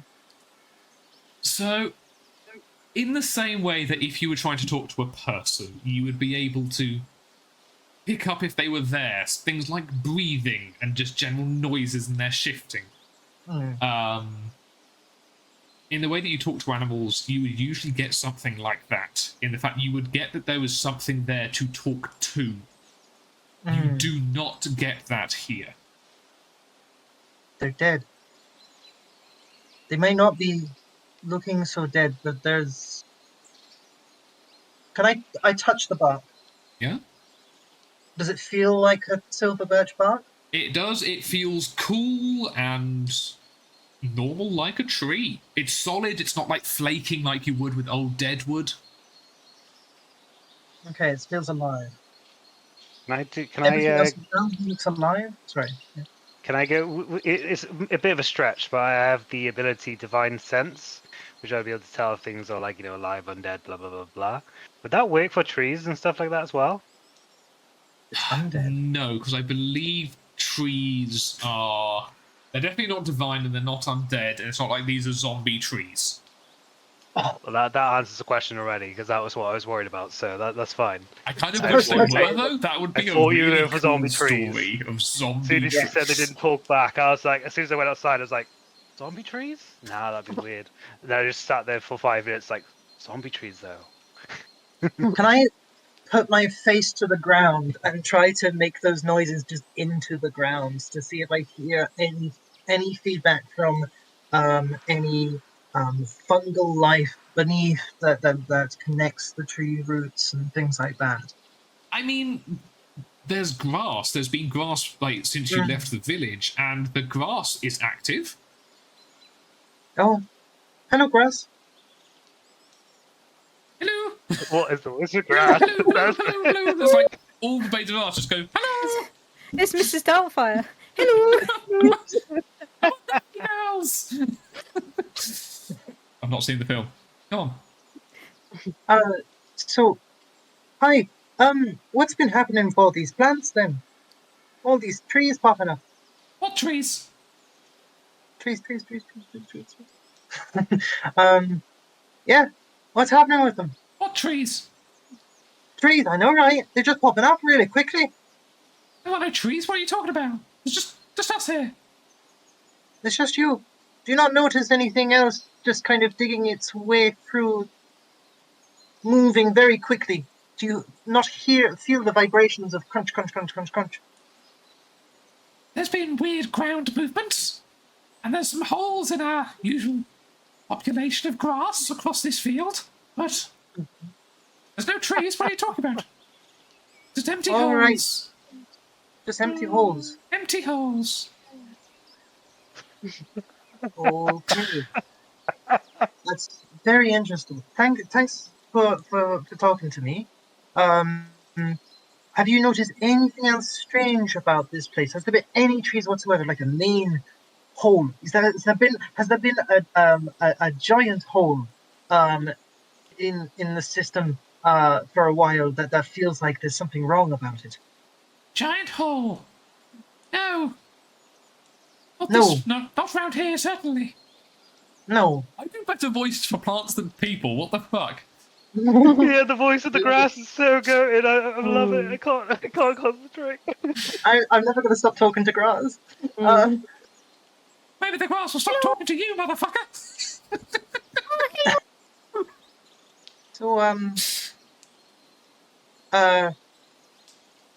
Okay, so everything's perfectly normal, but there's just holes in the grass, is what you're saying. Yes. Okay, guys, even the grass don't see that there are the trees. The grass don't see the trees. Well, they don't feel the trees. They know that there are holes in their system, in their network, but these trees are disconnected from what the grass is. The grass is alive and living and all of that, and has sentience. Are we in the forest? You're kind of on the edge of it. I don't see any trees. What trees? Just pulling your leg. Yeah, no, that didn't really work. But don't do that. Okay. Okay. Are the trees like normal? Like, did you put your hand on the tree earlier, right? Yeah, just perfectly normal. Can I, like, with your permission, seeing as we can't ask the tree's permission, can I snap a branch to see if it's all normal inside too? Usually I'd say no, but I think that this is probably I don't know if they're unable to communicate with me, which is strange. I'm not sure if they will feel pain in this situation. And I think it is probably better to see if anything will happen if you are to try. Do a really small one though. Like, so if it does hurt anything, it's only a little pinch. At least it'll say something if we hit it, right? As well. So I guess I'll go up and I'll tenderly snap a branch off one of the trees that I'm close to. Sure. You snap it off, and it's in the same way that if you're trying to snap off a bit of living tree, one of the thin ones, it's quite difficult to break because it's got membrane and stuff running through it. So you do have to try and pull it a bit. It feels like a healthy tree, but they are silent. To Seraphina. And to me. And no like pain reaction or nothing from that? No. Can I roll a general investigation? Like I would have went a little bit further with my red rock in my hand to know, I don't know, is it glowing when I get closer to something? Like investigating anything, anything. Yes, I'm going to give you one bit for free in the fact the rock is not glowing as you move it into the forest. It's not glowing anymore. It has a natural slight glow to it, but that just feels normal. If you would like to roll for anything else in particular. Could be perception because I'm really having a stroll here. Yeah, okay, perception. 15. You hear. You look in front of you, and you can see a path through the trees that you may be able to walk through. You see a huge different variety of trees. It's almost random. In fact, you see silver birch, you see normal birch, you see oak, you see hazel, you see chestnut. I think they're the same ones. but you're not seeing like clumps of similar tree types. These just look like random trees have grown. And they all look old. They all look, well set in their roots. They look like sturdy trees the whole way. You hear we're hearing now in the music. In that, you hear some bird song. A few bits of tweeting throughout. You hear the normal sounds of the forest. You hear the rustling of leaves in the wind, and I'm going to say it's even drizzling slightly, so you can hear the pat of rain against leaves. This looks like a normal forest. Apart from the fact that it's a weird grouping of trees. Okay, I'll go back to the others. Probably say like, I think we should go to the mines. There's nothing we'll find in the surface. Yeah, I think Yeah. that makes sense. I'll try and keep this up though, if the mines are quite close, just to see if I hear anything. Serafina, when you make all like the daisy chains and stuff like that with that thing you do, and all the little plants, can you talk to those? They're usually quite newborn, so they don't have much to say. These would be also quite newborn. Maybe that we're dealing with some form of like powerful druid or something. That's why I was asking if you can talk to any of your plants. Then obviously that leaves a null void. But that's the only other thing I can think of is if someone Greg, made is this them. anything like if I were to, from like a little daisy seed, make a daisy grow, would I be able to speak? Would I be able to feel the existence of that daisy in the same way as this, or? Yes, you would be able to feel that. You would be able to feel the existence, and you could, in fact, talk to a daisy chain like this in the same way you talk to Lord Apsirian's flowers that he created as well. These feel like lovely, healthy flowers that you have grown little, and if you wish to talk to them, you can, and you can feel that they are there in the same way you usually feel that the grass is there, for example. Okay. Yeah, no, those ones, this is not like that at all. This is unprecedented. I've never met a tree I couldn't talk to. Such a sentence. Yeah. Okay. I'm glad that I got that. So we not dealing with at least some kind of druid thing in this case. Seems more of a natural phenomenon. I mean, it could be some kind of druid thing. I don't know if druids. Certain circles do their own shite. Yeah. Can I do a quick ritual spell of detect magic just to see if the trees are magical? Yeah, that's absolutely fine. You guys can sit around for 10 minutes while Ren is doing that. Well, I didn't do much during all this anyway, so we could have done the time that we were here trying to talk to the trees as some of it. That's true. I'm going to ask Eritrea, know what the others are doing. What are you doing at the moment? Well, I mean, they're all kind of investigating. I don't really feel like I can bring much to the table here, as I got no one to talk to or convince. So for a change, I'm kind of just skipping my feet around, looking up at the trees, poking my nose in, listening to what the others are up to here and there. Just loitering. Okay. I'm going to say you kind of take a bit of shelter in the forest because, as I said, it is starting to drizzle. It's turning into a bit of a grey and dreary day. And as you're kind of standing, maybe you've wandered a little bit further away than the others. I'm going to say that you see roll a perception check. Sorry, I should say that before I say you see something.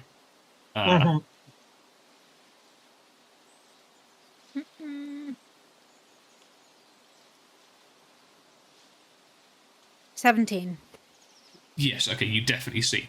You see a small fox walking through the undergrowth, winding its way through the trees, avoiding the trees, so it's not just walking into them or anything. And it is passing maybe a meter or two just passing along the path, just a meter or two maybe ahead of you. Okay. Has it seen me? If it has entirely not reacted to you. Eritrea loves animals, so the inner Eritrea wants to just be like, psst, psst, come here. Okay. It does pause. Pause. Yeah. And it does turn to look at you.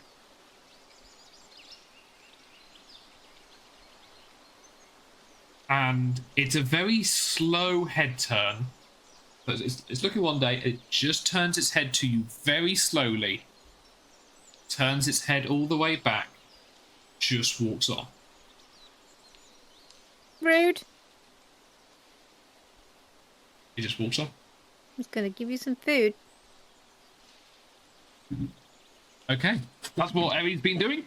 Ben, you were doing detect magic? Yeah. Buckle. Other than Seraphina's hand.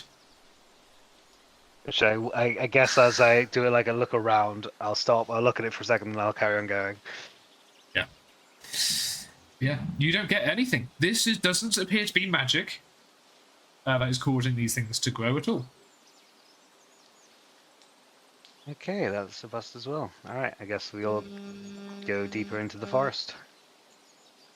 Okay, if you wish. You slowly start to make your way forward. You were directed kind of where to go. In the fact there's one main path out of the town, which is heading into the forest, although it obviously didn't used to. And that is also the way they said about the hunters that they would go as well. You keep on walking forward, and it takes some time. Leo, we're getting some buzzing from you again, sorry. Bad face every time. It's just a bee. A bee? And it takes you maybe a couple of hours. You have to... In fact, this is almost difficult terrain because of the intensity, the density, sorry, of the trees. Their root systems of all across the path, which is usually there. It's ripped it up, supposedly, from the... This is really strange. Honestly, I'm going to say, Seraphina, you have never felt this uncomfortable in a place of nature. To the rest of you, the rest of you, this is... You're walking through a drizzly forest. You can hear birds, tweets, and that sort of thing. You can hear the pitter-patter of leaves. This is just a bit of a grimy walk through a forest for all of you. But Seraphina, you are just... There is silence all around you. And although your 10 minutes or so of your tortoise plants has gone, unless you want to spend... I think you need to spend a skill slot for it, don't you? Level 1. Well, it is, yeah. So. I will definitely say for all of the first 10 minutes that you had it up, there was just silence for all of that time. Okay. I won't do it again, but I will turn to Ren and be like, Ren, can you try and... Do you still have Speak with Animals? I do have Speak with Animals, yeah. Maybe if you could try to speak with maybe one of the birds that we can hear. Because we know they exist, but if there's... Yeah, I can try and see... Like, I'm not great at summoning the bird, but I can try and leave some snacks out and see if one will come Sure. biting. I mean, you don't have to do it, because the problem I'm thinking is I can hear the grass. So it could just be the trees and the plants that are exhibiting this thing, but I don't trust what we're looking at here. What we're feeling and hearing and touching. I feel uneasy about like the fact that you can't talk to them and they've just appeared out of nowhere makes me feel a bit uneasy as well. But just in case we come across something that is more like the root cause, and if we have to deal with it in a active combat, I don't get many of the spells to do stuff. So of course, no, it's fine. Don't use it then. If we come across one naturally, like if we come across a deer or something, then I'll stop and talk to the deer because maybe they would have seen where we're going as well. Anyone keep your eyes peeled for some deer? Or a badger? Okay, Try to dear. speak. Yeah, yeah. Oh, some noise. I was trying to say I can catch a bird if you like. You can catch a bird. I don't know. Can try. I'm good at acrobatics. So that's airy. I mean, what? So you want to try and catch a bird? Yeah, sure. I just want to participate and I want my mic to work. Well, you're going to have to try and climb a tree. You would then probably have to wait very still for a while in order to hope that one lands on a branch nearby. Looking for... Oh my god. For nest. Sorry, I can see it's not green. Yeah, if you just continue speaking, then it will pick up eventually, and then it stays. I think the. So you absolutely can try. That's absolutely fine. I'm going to say you can climb a tree fine. You can climb a tree. That's not going to be the difficult bit of this. It's going to be... I'm going to say a stealth check in the fact that you don't make enough movement to startle any birds nearby that would come and land on a branch.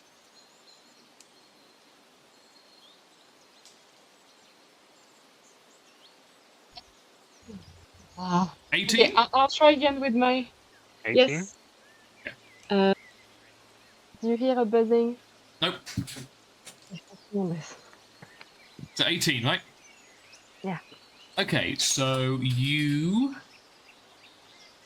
stay in this tree for about 10 minutes. Dead still on a branch. And eventually a bird does flutter over to you. Roughly. On the branch nearby. And it will just take a bit, and it's just sitting there tweeting on its mobile phone. And you'll make a jump for it. I'm going to say you get it. I'll say that's included in your stealth. No, I don't really want to. I want to say sleight of hand, really.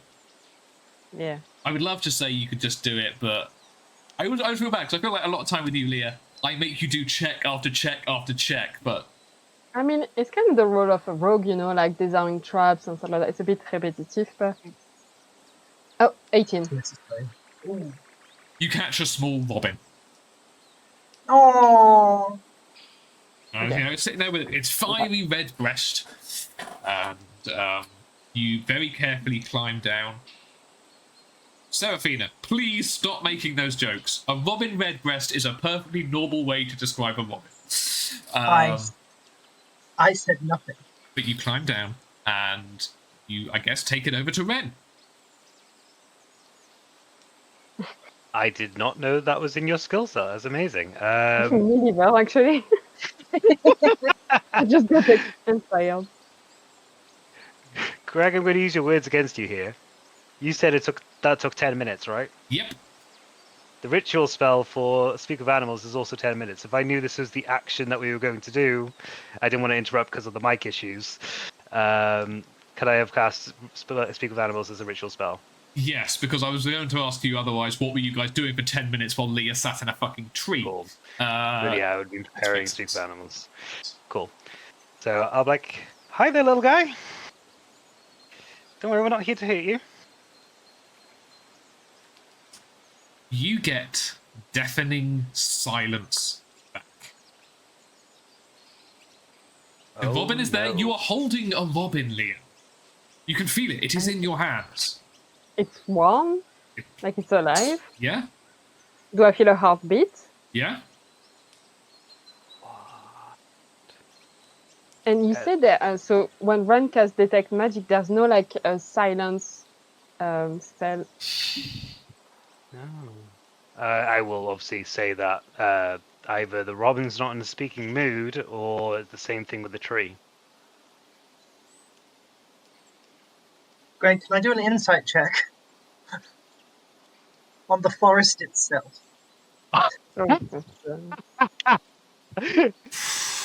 I second What are insight you in looking checking the for? forest. I am just kind of. I'm sitting there with nature, and I'm so used to nature. I see nature as itself, its own being, its own everything. Like, and this feels off. I know it feels off, but how off, and how to describe it? Like,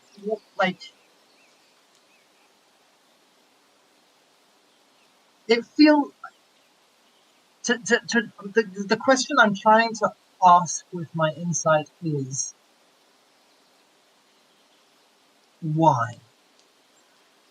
Why is this like this? Can you do Okay. the help action? Or what is the actual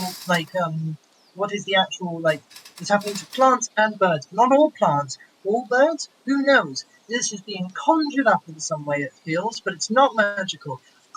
Just like, is this a trap? Is this anything else? Is this magic that beyond our comprehension? Is this all of that? Okay, yes. Roll an insight check then. You say do the help action, all of that. I'm very happy for that to be all And be added on. guidance. And guidance. And guidance, add an extra d4. Thank you. Okay. Ooh, I love guidance. Ooh, yes. 18. Oh, no, that's not even with my.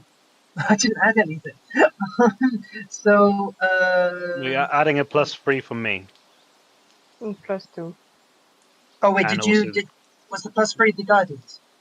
No, No. +3 is my 'cause I rolled what I guidance. give in the help action, and +2 is what Leah Okay, gives. so I've got 18, then +3, +2 is 20, +3 is 23, and then plus my is +5, so 28. Good. Yeah. So I'm going to say you can get everything you can get out of that. There is 100.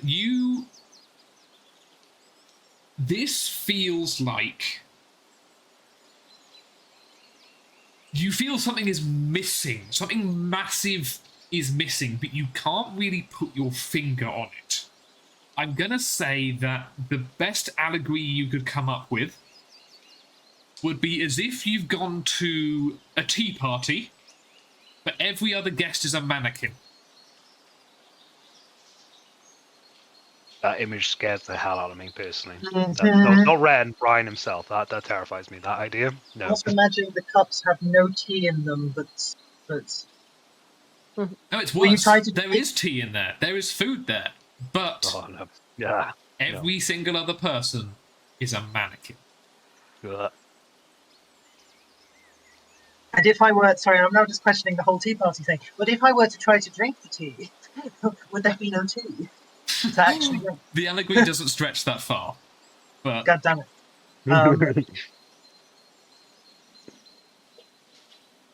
I think we have to go to the mines. Yeah. We cannot get anything from We need this to forest. figure out what's causing all this is probably from the mines. you wish to carry on forward? That was an excellent Yeah. little 10-minute diversion. That was fantastic, actually. You getting information. It's brilliant. And a 28, you got. That is as close as I can give you without literally telling you the answer, but you won't know the answer. That's the thing, so that's why I had to do that. Yeah, no, that makes sense. You carry on along this main path. You can just about make out the path, but the usual road towards the mine-ish. However, before you come across mines, you come across a bend in the road which you expected to see, as per description by Sam. There's a few trees in a clearing and surrounded by a semicircle of rocks and boulders, which just appear to be how they are. But the main thing in this little clearing is you see the remains of what looks like a makeshift campfire in the centre. Hanging from a couple of the trees is what looks like a stretch of strong, canvas-like material, as if someone was trying to make a small shelter.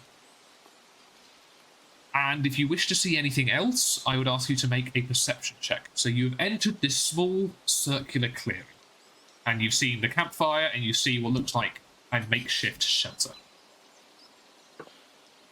Can I roll perception?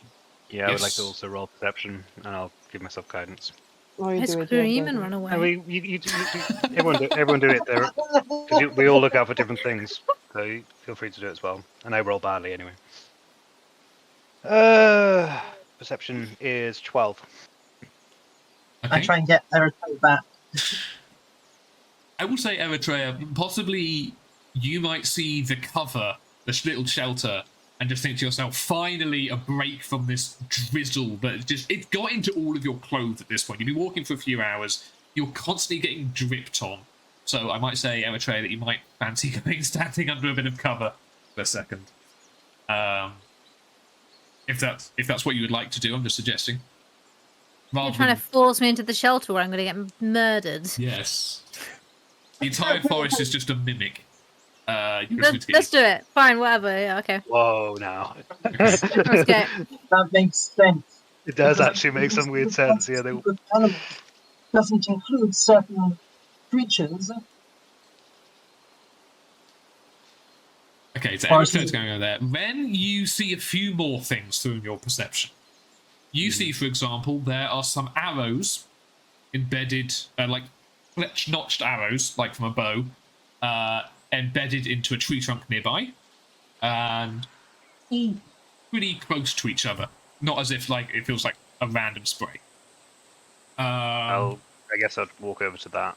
Yep. Leah, did you say you were rolling perception as well? Sure. It is a nat 20 plus 4. Damn. I should not have asked. You see, tucked behind one of the trees, which is providing part of the support for the shelter, a small rucksack, just hidden away in a corner. You also see, having looked at the ground, there's a lot of leaves, there's a lot of roots, but between the roots and the leaves, you were able to pick out multiple sets of footprints. Now, there appear to be two ways out of this clearing. One is off to the right. Yes, the right. And that is the way you were directed towards the mines. The other is to the left.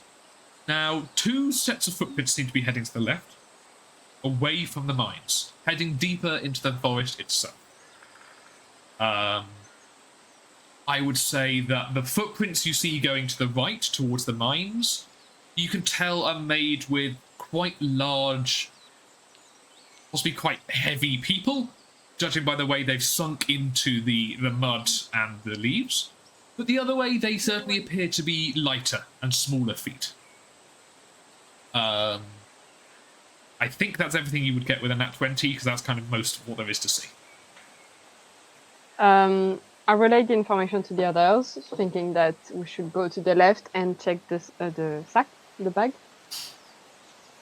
Yeah. What's it? You can check the sack.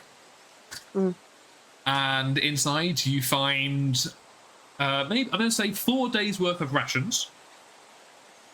There's, attached to the side is a small quiver of 10 arrows. Useful. And there is also a scruffy, torn old map, which basically has two things on it, the mine and Sandwood.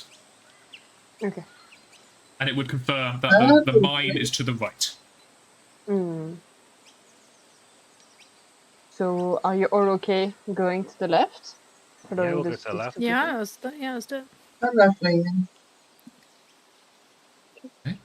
Anything else anyone would like to do in the forest or in this clearing? Frolic? Anyone?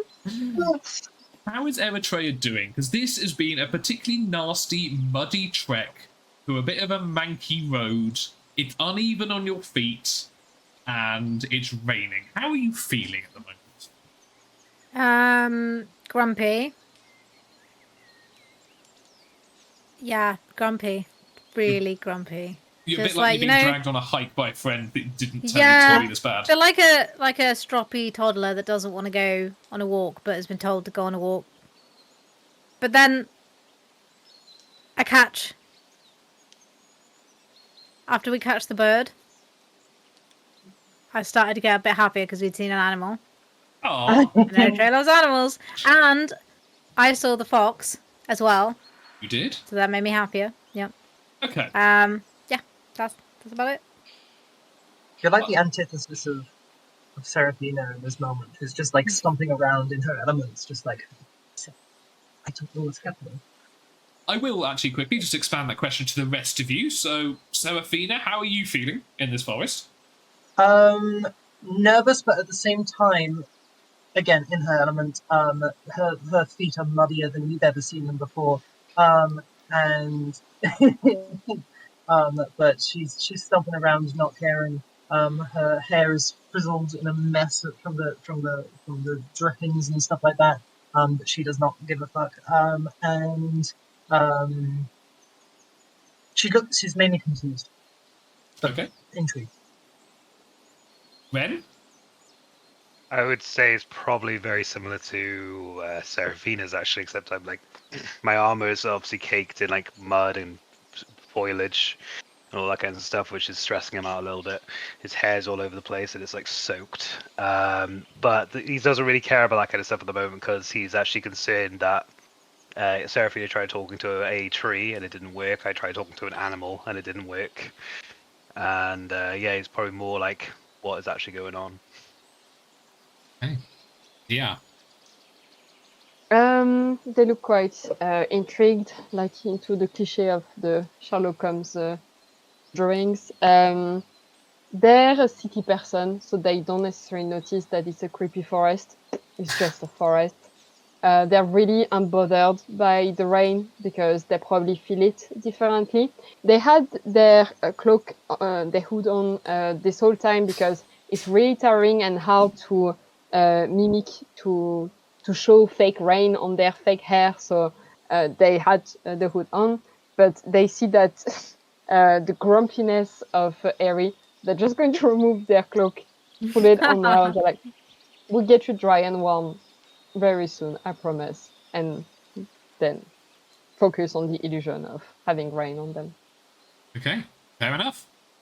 Very cool. And yeah, you That's know, wicked. water is hitting you, and it's just falling off your clothing in a really weird way.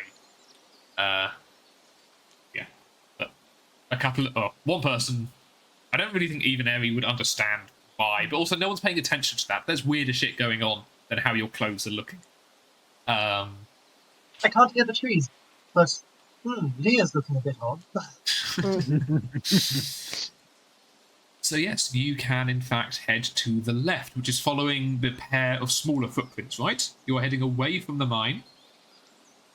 Do they look like kobold footprints? No, these definitely look like human footprints. Just smaller ones than the larger hunters who you assume have gone the other way. And so you head out.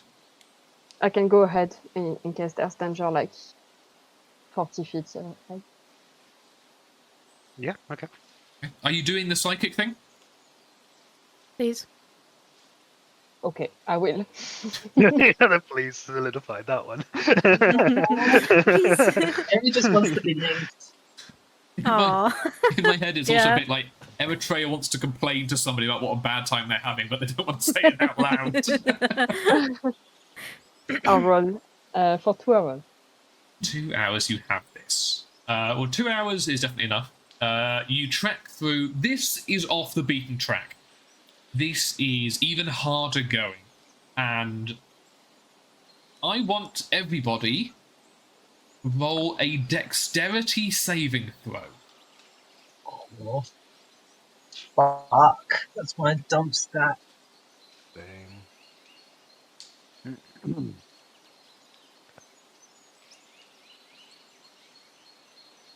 Oh. No one has worse than me. No one has worse than me. You okay, Eritrea? I got a Do you know nat what to one, do? but mine is. I got a nat one. I got a nat 1, but my dexterity is -1. So, Mine's I've got plus 0. 3, bro. so a nat 1 for Seraphina, a nat 1 for Ren. 0. Eri? 15. 15. Leah? I'm distracted by the rain and the concentration, so 11. 11. Okay. So, Eritrea. Okay, firstly, I'm going to explain what happens. You guys are walking off this beaten path. It's hard going. And just for a second, you feel the ground rumble. As basically all around you, a sudden growth of trees appears from the floor. Essentially, this is a new set of tree growth, and you are all deep in it. Eritrea, you managed to jump out the way just in time. You do get, however, a bit scratched by... because basically, these trees are just growing thick and fast, and the twigs are flying out extremely quickly. Like, this could take an eye out, honestly. So look out for you guys with nat 1s. So you get heavily scratched. And the same with Leah as well. With your dexterity, it's a shame it's only 11. Like, your dex is good, man. I know, right? The 2 nat 1s, you guys can't get out of the way in time. And in fact, directly below your feet, these trees erupt. So each of you basically get carried into the air by these trees. And these are spiky. Every time a small twig gets in between some of Ren's armor plates, but then the tree starts growing, so it not only gets inside, but it grows slightly within your armor. And so you guys both take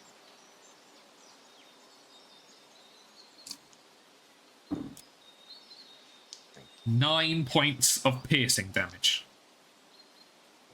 And because you both hit nat 1s, you are both now trapped, I'm going to say about 40 feet in the air, tangled up in tree foliage. Oh, and you two, by the way, took 4 points of piercing damage. Leah and Eritrea. Jesus. Did I lose an eye or a foot? You didn't lose an eye, a foot, or a hand.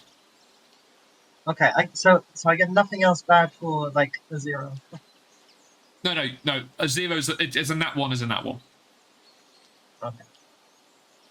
I just can't believe 2 of you rolled nat 1s on the same check.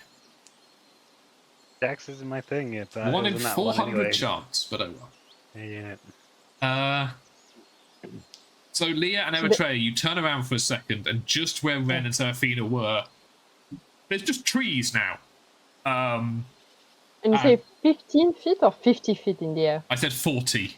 40. 40? Yes. Jesus Christ. Do we have to go pick them up, I guess? Yeah, can I try freeing myself from being grabbed by this tree? It's going to be a difficult check because it's kind of grown within your armor, but you will be able to. In fact, I'm going to do this. I'm going to make this one of our special checks that we don't do very often. This is going to be a check that I did similar with Leah in Lord Upsirian's bedroom. You're going to have to basically try and break your way out of this. There's going to be a minimum that you do that if you fail, you just can't get out. But if you do it too violently, so you score too well, what's holding you up is going to snap and you are going to fall that feet. That's 4d6s. Okay. That's how many 4d6? It would indeed be 4d6. Okay, I could probably survive. No, I don't know. Okay. So it's also going to be interesting. Do you add guidance or not? Yeah. You do. Okay. Yeah, I do. It'll be fine. Hopefully. Whoa, okay, that is a 9. That is a 9. You Do unfortunately. I add anything to it? Oh yeah, this will be a strength check. Oh, in that case, that is a 12. 12. Well, okay. Yeah, 12. Lucky. Otherwise, you weren't going to get out. You have to basically rip some of the branches which are stuck in you. And unfortunately, you can feel twigs and little sticks within your armor now. It's not very pleasant. But you do manage to rip your way off, and so you are now free, but on a tree. We will ask about how you get down in a second. Seraphina, you're also kind of tangled up. It's got, tangled up in your clothes. What do you want to try and do? I took piercing damage. Did it go, like... do I have, like, things, like, in me? There's a couple of, like, really sharp twigs which kind of have fully stabbed you. But it's not like there's one going through your shoulder and coming out the other side. It's not that. That would be cool. But, oh well, okay. Yep, so... What do you want to try and do before you roll? Oh, I want to get free. So you're going to try and use the strength to try and get free? Yep. That's fine. Exactly the same max-min roll? 7. Unfortunately, you don't get free. You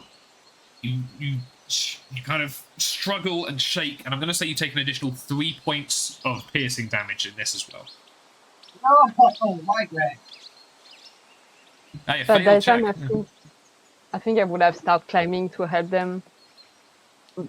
Maybe Serafina, as she's taking more time. Okay, yeah, you're able to climb up because I think I should make you roll a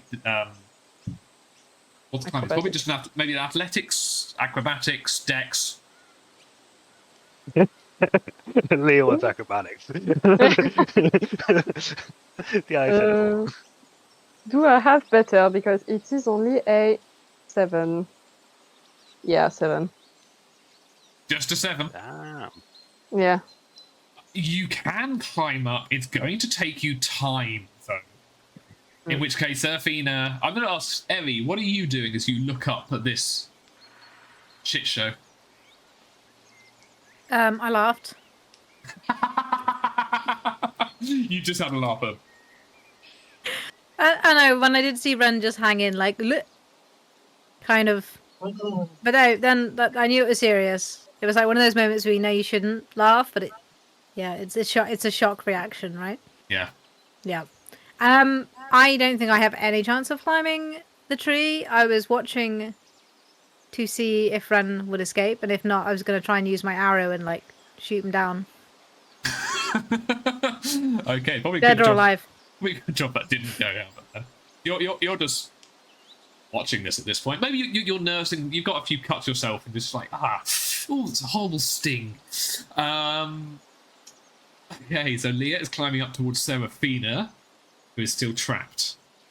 Leah, it takes you. I'm gonna say it's quite difficult. Like the bark is getting wet. It's not. I'm ready. It's grown normally, but it's just going to take you time to climb up. I'm going to say it takes you like 5 minutes to get up there, which is weird because you're quick as hell, except when you fall off as you have done before. So, in the 5 minutes that Leah's climbing up, I'll do Ren and then Serafina. Ren, what are you going to do? So there's an important question here.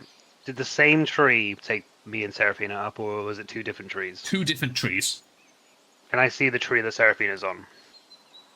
Yes. Is Leah climbing up my tree or Serafina's tree? Serafina's. Is there enough room up here for me to jump between trees? I mean, yes. That you are halfway up, so you would have to. It would be a difficult athletics check. Okay. And if you fail, of course, you are 40 feet in the air. Is it if I like fail by a lot, or if it's just like if I don't hit the DC, I fall and take damage? If you don't hit the DC, you fall. Yeah. Don't do it. I have a plan. You have a plan? Okay, in that case, I will just gingerly go down my tree. Would that be an athletics as well? Yes. Cool. So sorry, I didn't mean to metagame or anything like that, but I feel like Seraphina would see him in the other tree and just be like, don't. You see the calculating of me, like looking at my tree, looking at your tree, taking I a don't step want back. him to die over this. It's like, okay. I'm kind of glad that I didn't. Oh, Does 'cause Ren that have any would've problem with failed. heights, by the way? Hmm? Does Ren have any problem with heights? No. Okay. Does Seraphina? Yeah, Seraphina does. We established that. Okay, yeah, okay, we'll discuss that in a minute. So Ren, you're climbing down. What'd you roll? I rolled a 12 again. Yep, you're fine. Again, it takes some time, and there was a few hairy moments where you're about to put your weight on a twig and it snaps under your heavy weight of a plated armor paladin. But you do just about get down. Your nerves are quite shaken. That was not an easy climb. Seraphina, what was your plan as Leah is climbing up to you? So, I'd say, Leah, hold on for a second. Probably somewhere on the tree. At least 10 feet away from me.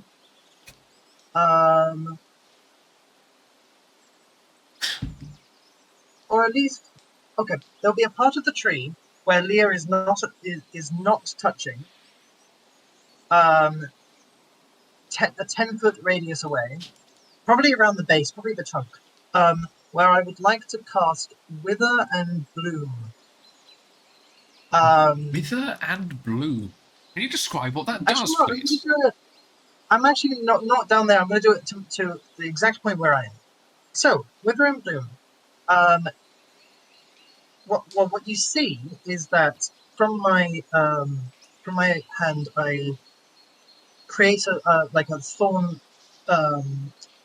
vine, as I have a thorn whip all the time, but it seems to be withered, and I attach it. I just kind of hit the tree with it, and the tree itself. Okay, so you invoke both. You invoke both death and life upon a 10-foot radius sphere centered on a point within range, which is 60 feet. Each creature of your choice in that area must make a Constitution saving throw, taking 2d6 necrotic damage on a failed save or half as much on a successful. Non-magical vegetation in that area withers.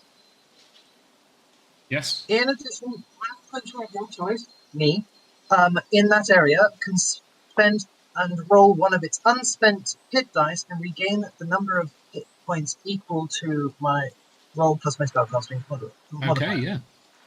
So you cast this, So- and you feel that natural wellspring of magic that you've drawn across before, like, surge within you, and some of the nasty damage you've taken will be healed.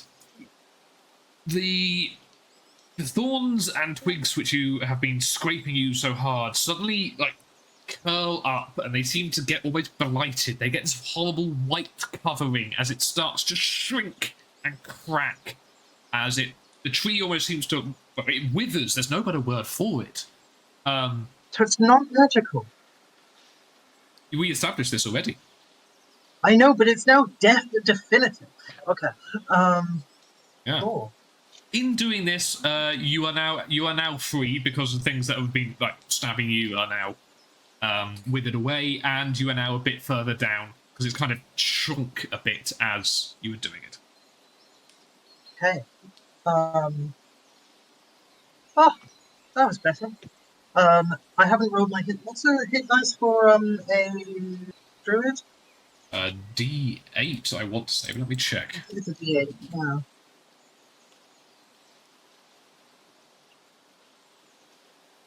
It is indeed a D8. Too bad. Yeah. So. Oh, I got an 8! Ah! That's the entirety of your hit points back. Plus, my constitution. No, my spell. Your spell save, or your spell casting, which will be +3 because of your wisdom, I assume. Spellcasting ability plus 3, yeah. So, that is. Yeah, 11 points back. Yeah, 11. I think you only took.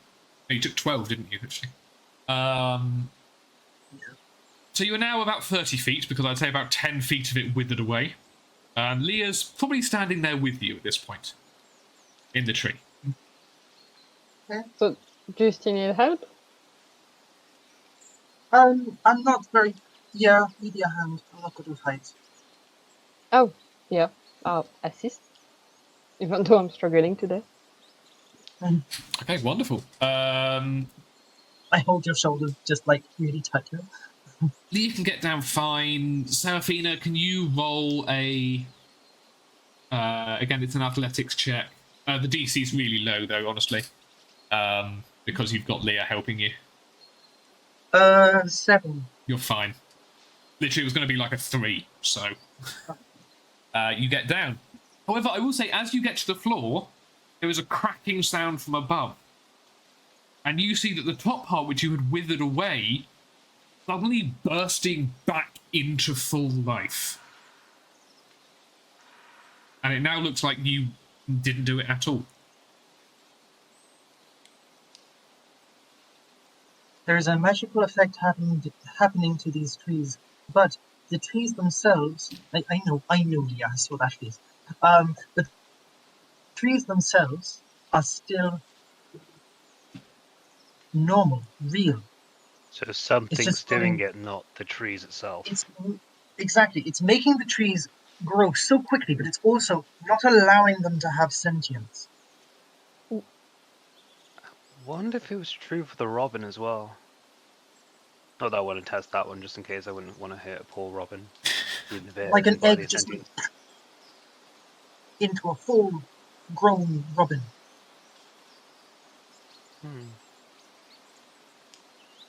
Should we continue? To another tree? Yeah, we'll have to be a lot more careful. I guess I'll walk closer to the trees as we're going forward, so I have a bit more of a better chance of getting out of the way. Good idea. That's fine. So the 4 of you carry on, and And I'll do 9 points of laying hands on myself as well.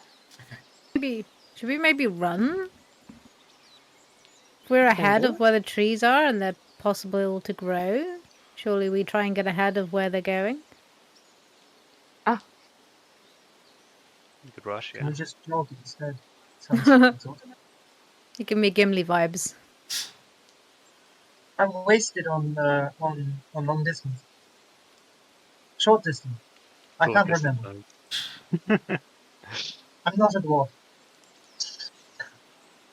so you would like to run, yeah? Yeah, I Yes. do. Greg's just like, all these pressure plates. It's not going to be an easy run, again, because you've got to run through some thick trees, but it is fine, because unbeknownst to you all, you are pretty close to your destination. Because ahead of you, you can in fact see another small clearing. And again, there is something in this clearing, but this time, you see a ramshackle wooden house. And you almost miss it for a second. There's also in the middle of this clearing, growing through one corner of this house, is a huge oak tree. You can see the fact, if you look up into some of the tree foliage, you can see bits of house splintered into the tree. But that's only about like maybe a quarter of the house has been lifted up like this, and the rest is now leaning on this tree. And for the first time, this is also not the only thing you see. I've worded this bit terribly. You see a lovely... The house itself is mossy, and it looks like it's been there for a long time. You can see a wood store off to one side, which looks to be freshly cut, not all that weathered. And you can also see there is somebody there. There is a youngish woman wearing kind of like a long, simple, like pastel blue dress, and she appears to be, she's on her hands and knees, supposedly digging in what looks like a very small vegetable plot in the middle of this clearing. It's a Are fake crab. the footprints that we were following leading to this location? Yes. Do any of us recognize her? No. Okay. She's also facing away from you, so she Oh. hasn't noticed you yet. Is she wearing shoes? Yes. Okay. And how close are we to her, just for reference? You can see into the clearing, but she's on the other side of it, which is why she hasn't really heard you yet. So I'm going to say 50 feet. I think that's in range. In range of what? This is worrying. That's a very worrying thing to hear somebody say. I just want to do another divine sense ping to see if they are celestial, fiend, or undead. No. You get nothing. Cool. One day, don't worry, I will put Celestial Fiend / Undead in, but these are not zombie trees, and this is not a zombie woman. I've created this character to be wary when it comes to things for that reason. It's fine if it never comes up, because then it just means it's a good day. So don't worry. But I'm doing my due diligence. Get closer, like to do like an insight investigation to know if she's armed or something. Just at least we know, and then we can go. Well, if you could also have a quick check to see if she's alone, would be also a big help. Okay. Okay. Big fat stealth check. Can I give you a tap on the shoulder as you go? Guidance. Should I hide as a bush? You can only do that a certain number of times a day, though, can't you? Yeah. We'll save it in case we get into a prickly situation. Another nat 20 plus 9. Oh! So we had you roll that two makes nat up for us. 20s, and he Yeah, does we two rolled that once. I don't want to. The most consistent roller so far has been Eritrea. Apart from your strength, of course. You are able to make your way around the edges of the clearing, kind of darting between the trees. You do not see anybody else in the clearing. Can you roll a perception check, though? Oh no. Not 1 plus 4. Nat 1. Okay, well, you've been cancelled. That's more. No, it's fine. Oh, no. So yeah, you see this lady in the clearing. She does appear to be armed with a very dangerous-looking trowel, which she is using to dig up some earth to do her gardening. I say in Aries' head, like, seem fine. Like, just come closer. I guess. Well, weird forest. I don't know. Seems odd. Do you want to go say hi? Because you're going to talk to people, Harry? Use your Sure. magic. Okay. I'm just gonna say anything in my head because I'm just like waiting in the bush, not knowing what's happening. Don't say anything in your head. Yep. Yeah, cover my back. Okay. Already an action actually. If someone starts attacking, I will attack. What action are you readying? If I'm in trouble, I'll scratch the back of my head. Okay. Okay.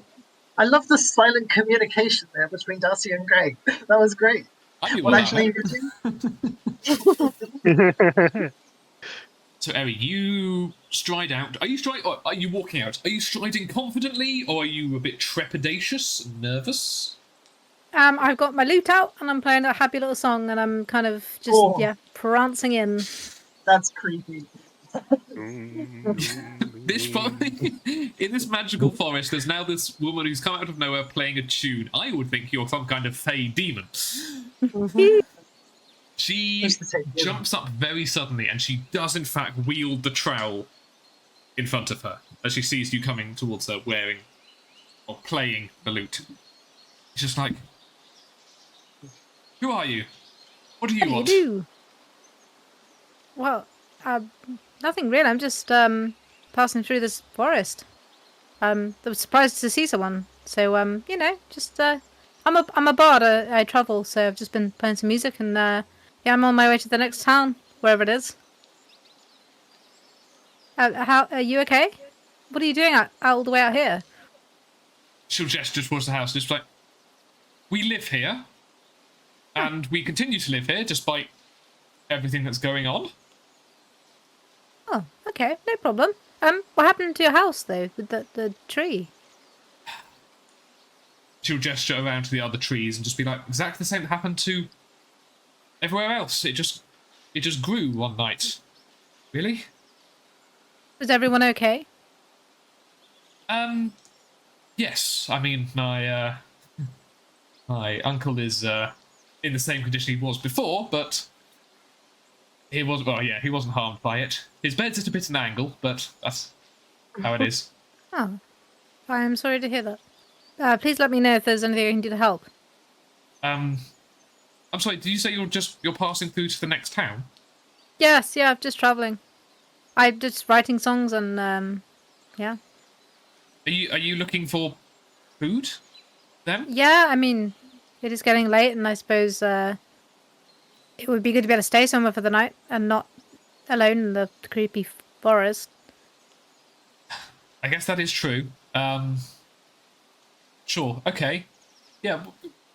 We take some visitors every now and then, so sure. Okay. We will Thank you. ask for 5 silver for the food No and problem. and a bit of bedding. Alright, let me give that to you now. Wonderful.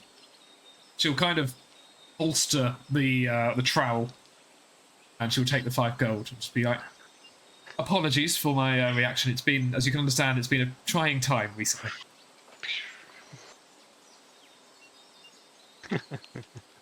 Anyway, would you like to come in? Yes, we yes, have yes, some please, food cooking. yes. Oh, lovely. What is it? Smells great. Just a basic vegetable soup. Oh, Elf. Wonderful. Nice. Please do come in. thank you, thank you. She'll gesture Eritrea inside. Great to Which see is what Eritrea we enter. I'm just like, Eri? Eri? What the fuck? And all you can hear from my connection is Someone's looking forward to soup. yummy. Once a week, that's all over again. I think I'm going to think that she's charmed and like because she's not communicating with me. But like, Meanwhile, me and Ren are over in the bushes, just like watching over, like looking to Leah for like guidance because Leah's the only one with communication. So, can I ask you what is happening with the forest? I nearly died back there. This tree come out of the ground. It was pretty intense. Do you have any idea what's going on? No, I don't. I guess you can ask our other guests. They appear to be looking into it as well. Other guests? Yes. You're not the only guest we have at the moment, actually. Oh, no way. What a coincidence. Well, I think the forest has brought some people around. But please, take a seat. Let me get you some soup. They're not here at the moment. Thank you. Yeah, you walk through the door. You see a kind of cramped main room.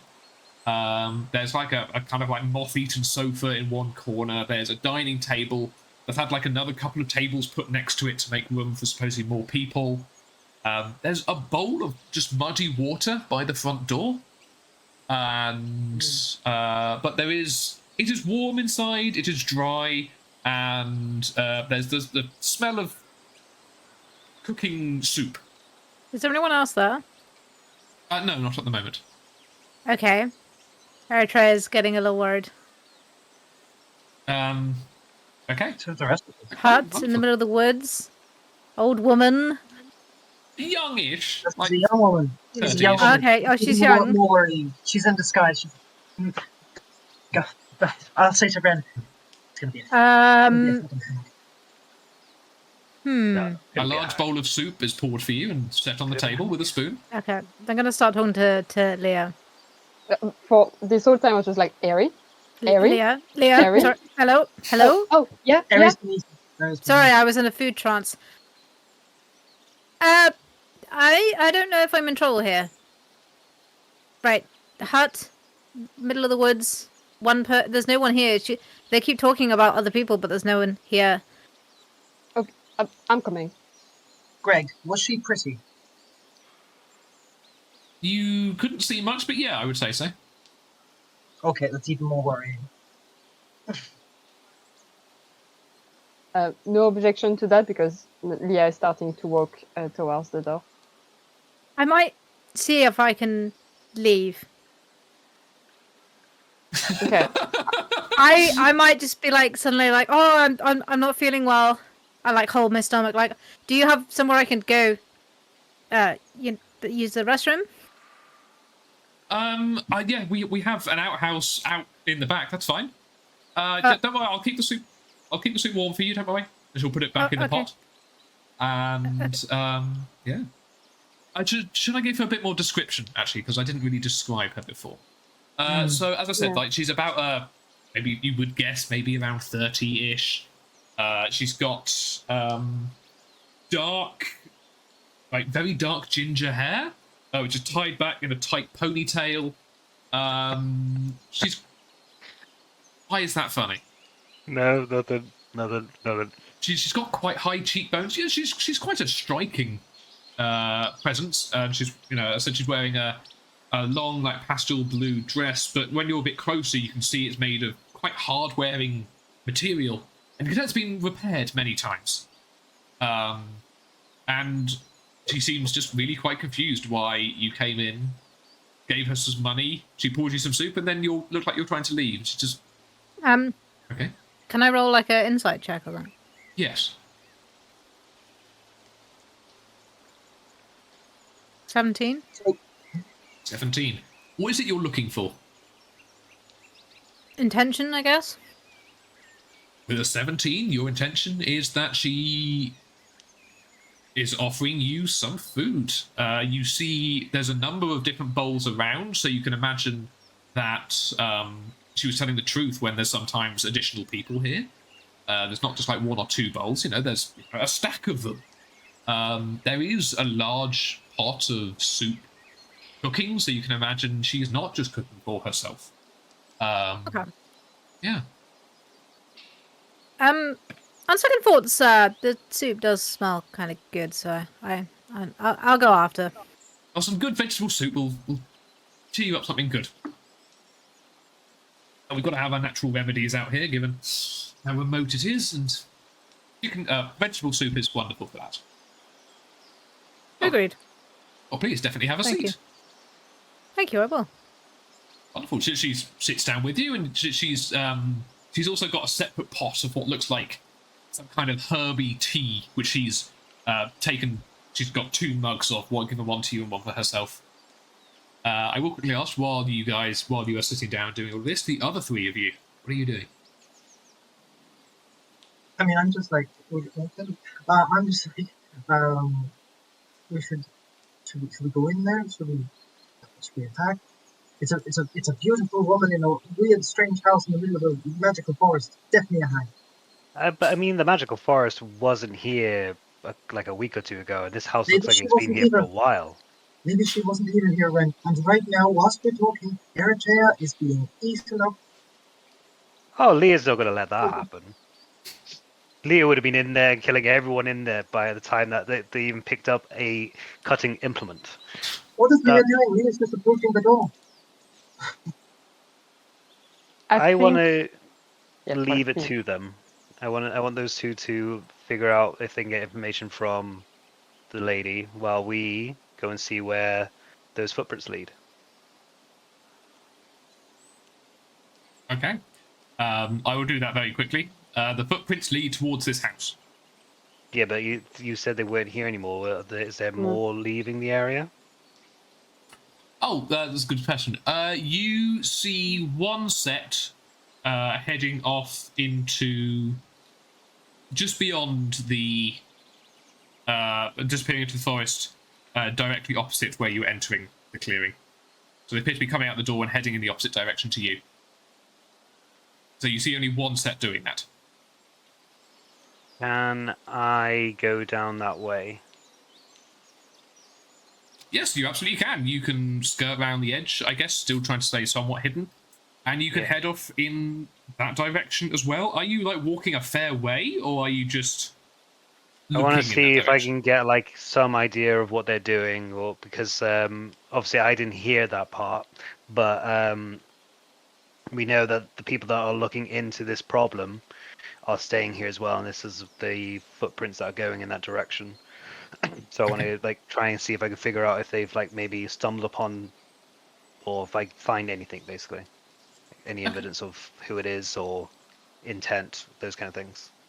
I will say you start to head in that direction, but you actually roll an investigation check.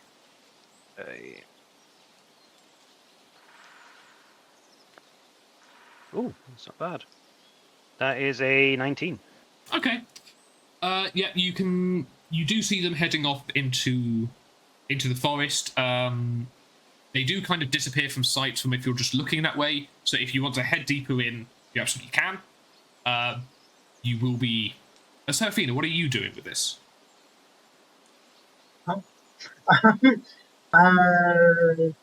Serafina is. Serafina is still very convinced that there is a hag involved here. I don't know why. Serafina is right up against the house, investigating it. Okay. And the tree coming out of it, especially. Roll a perception check.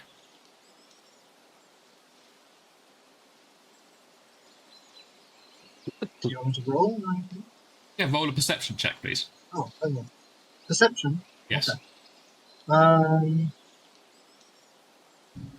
That is where is my... Sorry. Oh no, it's on my Adobe. Yeah. So perception. That is the 14. 14. The really big tree sticking through the house. You're getting exactly the same feelings you do from all the other trees. A sense of unease.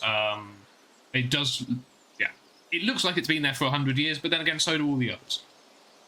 You do hear from the second floor of the house, or the first floor, being British, a very faint snoring.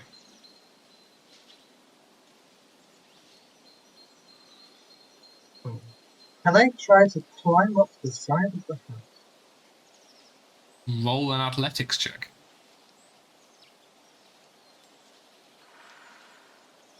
Serafina's going rogue and no one wants to do it. That is not good. That is a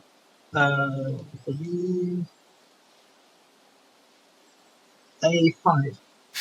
Unfortunately, you can't quite just get like a solid toe hold, even with your strong toes, in order to be able to pull your way up. Okay. Leah. I think Leah is going to have a little ADHD moment where they're not getting enough answers to understand what's happening. Their first thought is to go climb on the first floor, like they often do, to investigate and be stealthy. But then they see Serafina trying to do it, and they're like, okay, turn to run to see what he's doing, see that he's leaving. It's just like, okay. And they're just going to end up in front of the door, knocking even without realizing that they're knocking. Yeah. Okay. Well, within the house, this woman will stand up again and put one hand on her trowel. Just goes, please, enjoy that. Let me just see who that is. They may be back. And she opens the door and just sees this rather dishevelled-looking boy. Just be like, hello. Yeah, I think they were just looking like still towards Ren, then turn and realize what they did and just be like, I lost my wife. Have you seen her?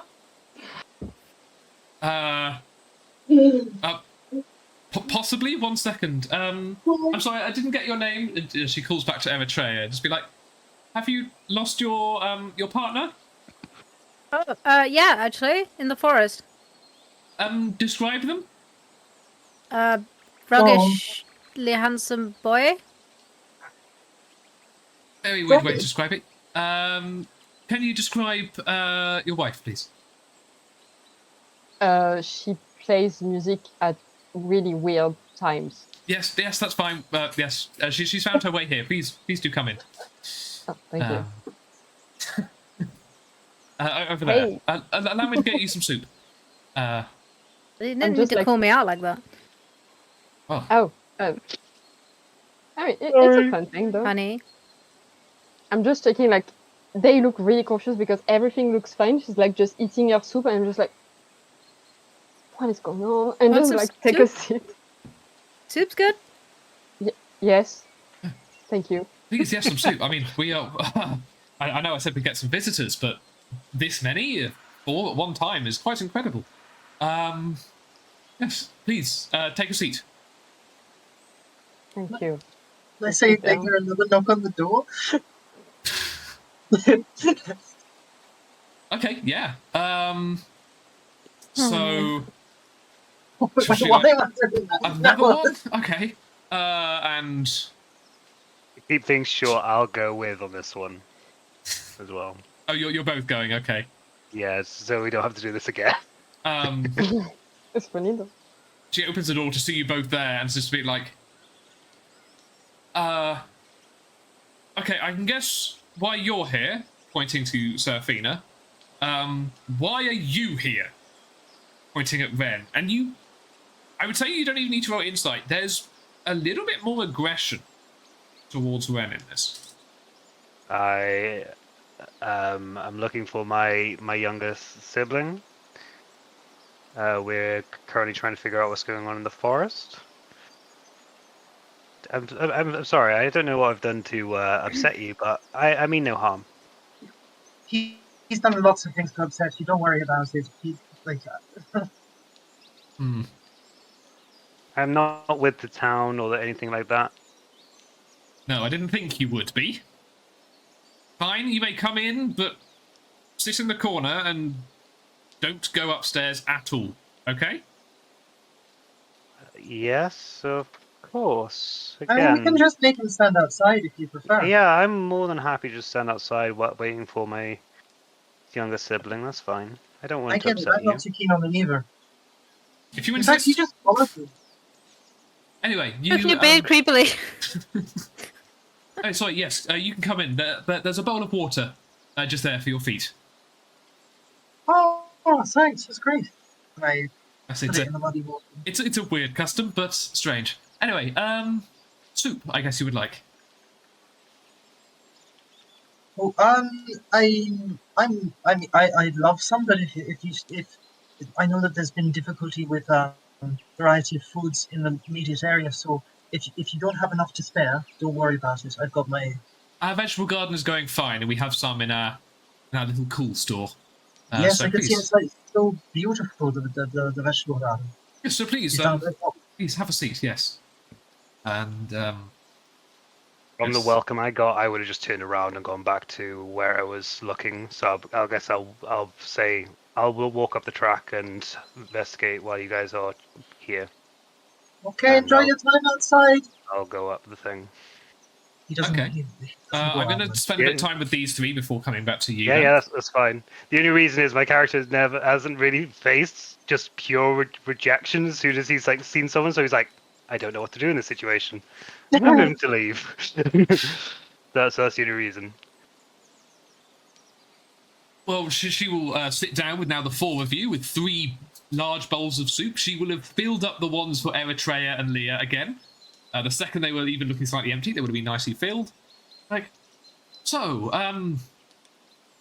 you two got lost in the woods, and I guess you're investigating as well. As, well, I guess you're clearly a druid. Yes. Oh, Interesting in the trees. Or why not? I'm very interested in the trees. It's a very odd situation with the trees. That's what the Let's others talk said to as well, yeah. Oh, is there more druids around here? Yes. They're out at the moment, but they'll be Oh. back soon. Well, one of them Oh. is. The other one's having a nap upstairs. Sorry, I didn't even get your name. Oh, I'm Marcenia, but you can just call me Marcy. Lovely to meet you, Marcy. And you Lovely three dress. are... Oh, I'm Seraphina. Okay, we're going with weird names. Leah. Alright. Eri. And you two are married and you just lost in the woods. Yeah, this is my hobby. As you do. Sure. The woods change so often these days. Yes. And the other one is still outside somewhere. But Yeah, whatever. sorry about the... I have many questions.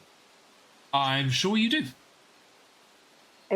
Could you please tell us about the people we are sharing this house with? They're going to be our roommates for the night.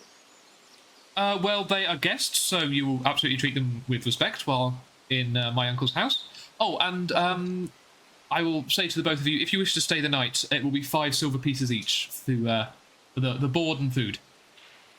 Yeah, I'll give it. Oh, yeah, of course. I'll pay that. Well, you can't really expect these two lovely strangers to pay. You'll make a bit of a funny joke.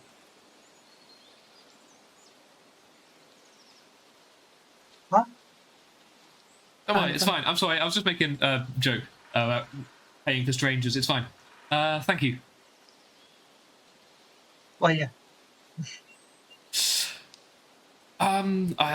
They're just well, I'm not really surprised given the fact that there's weird trees popping up all over the place. But yeah, there's a few druids around it these days.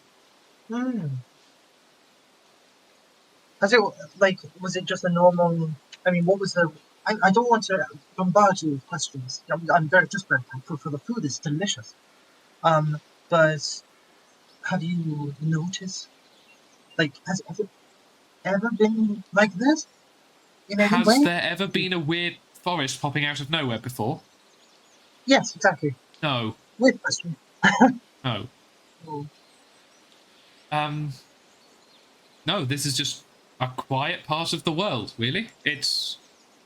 we live here, I look after my uncle, I tend to the garden, and we live a decent life out here. We don't want all of this. No, of course not. I understand that.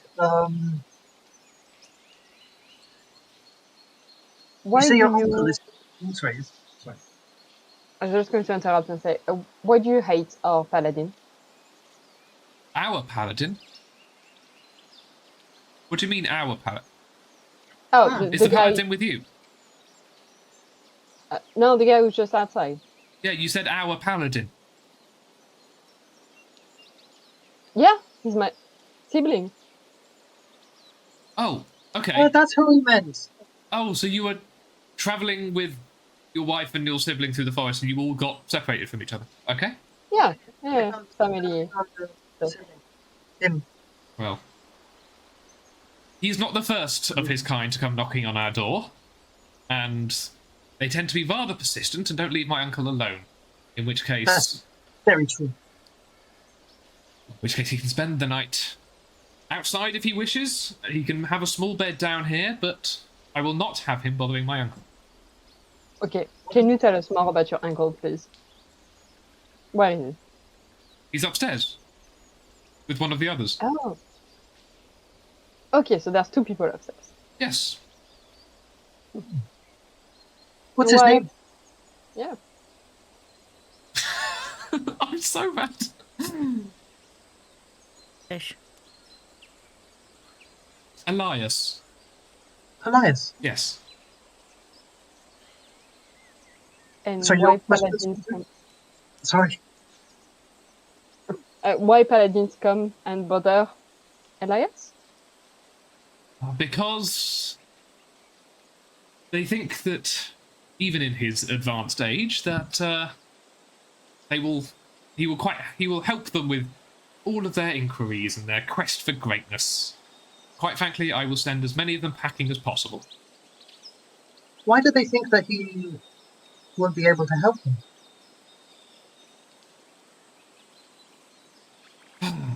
Well, roll a persuasion check.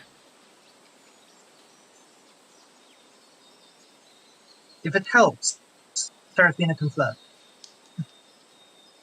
You haven't up until now, but if you want to. Who says I haven't? Okay, that's not great. That's a 3. I would rather not go spreading rumours around, if you don't mind, because if Oh, word of course spreads too not. quickly, then more people arrive, and that's very, very disrupting. Yes, of course, and it's going to limit the amount of soup that you can kindly give the strangers around you. Certainly. But, yes, I suppose if you're investigating the forest as well, Mhm. I mean, given your dress, I suppose you came here with the others.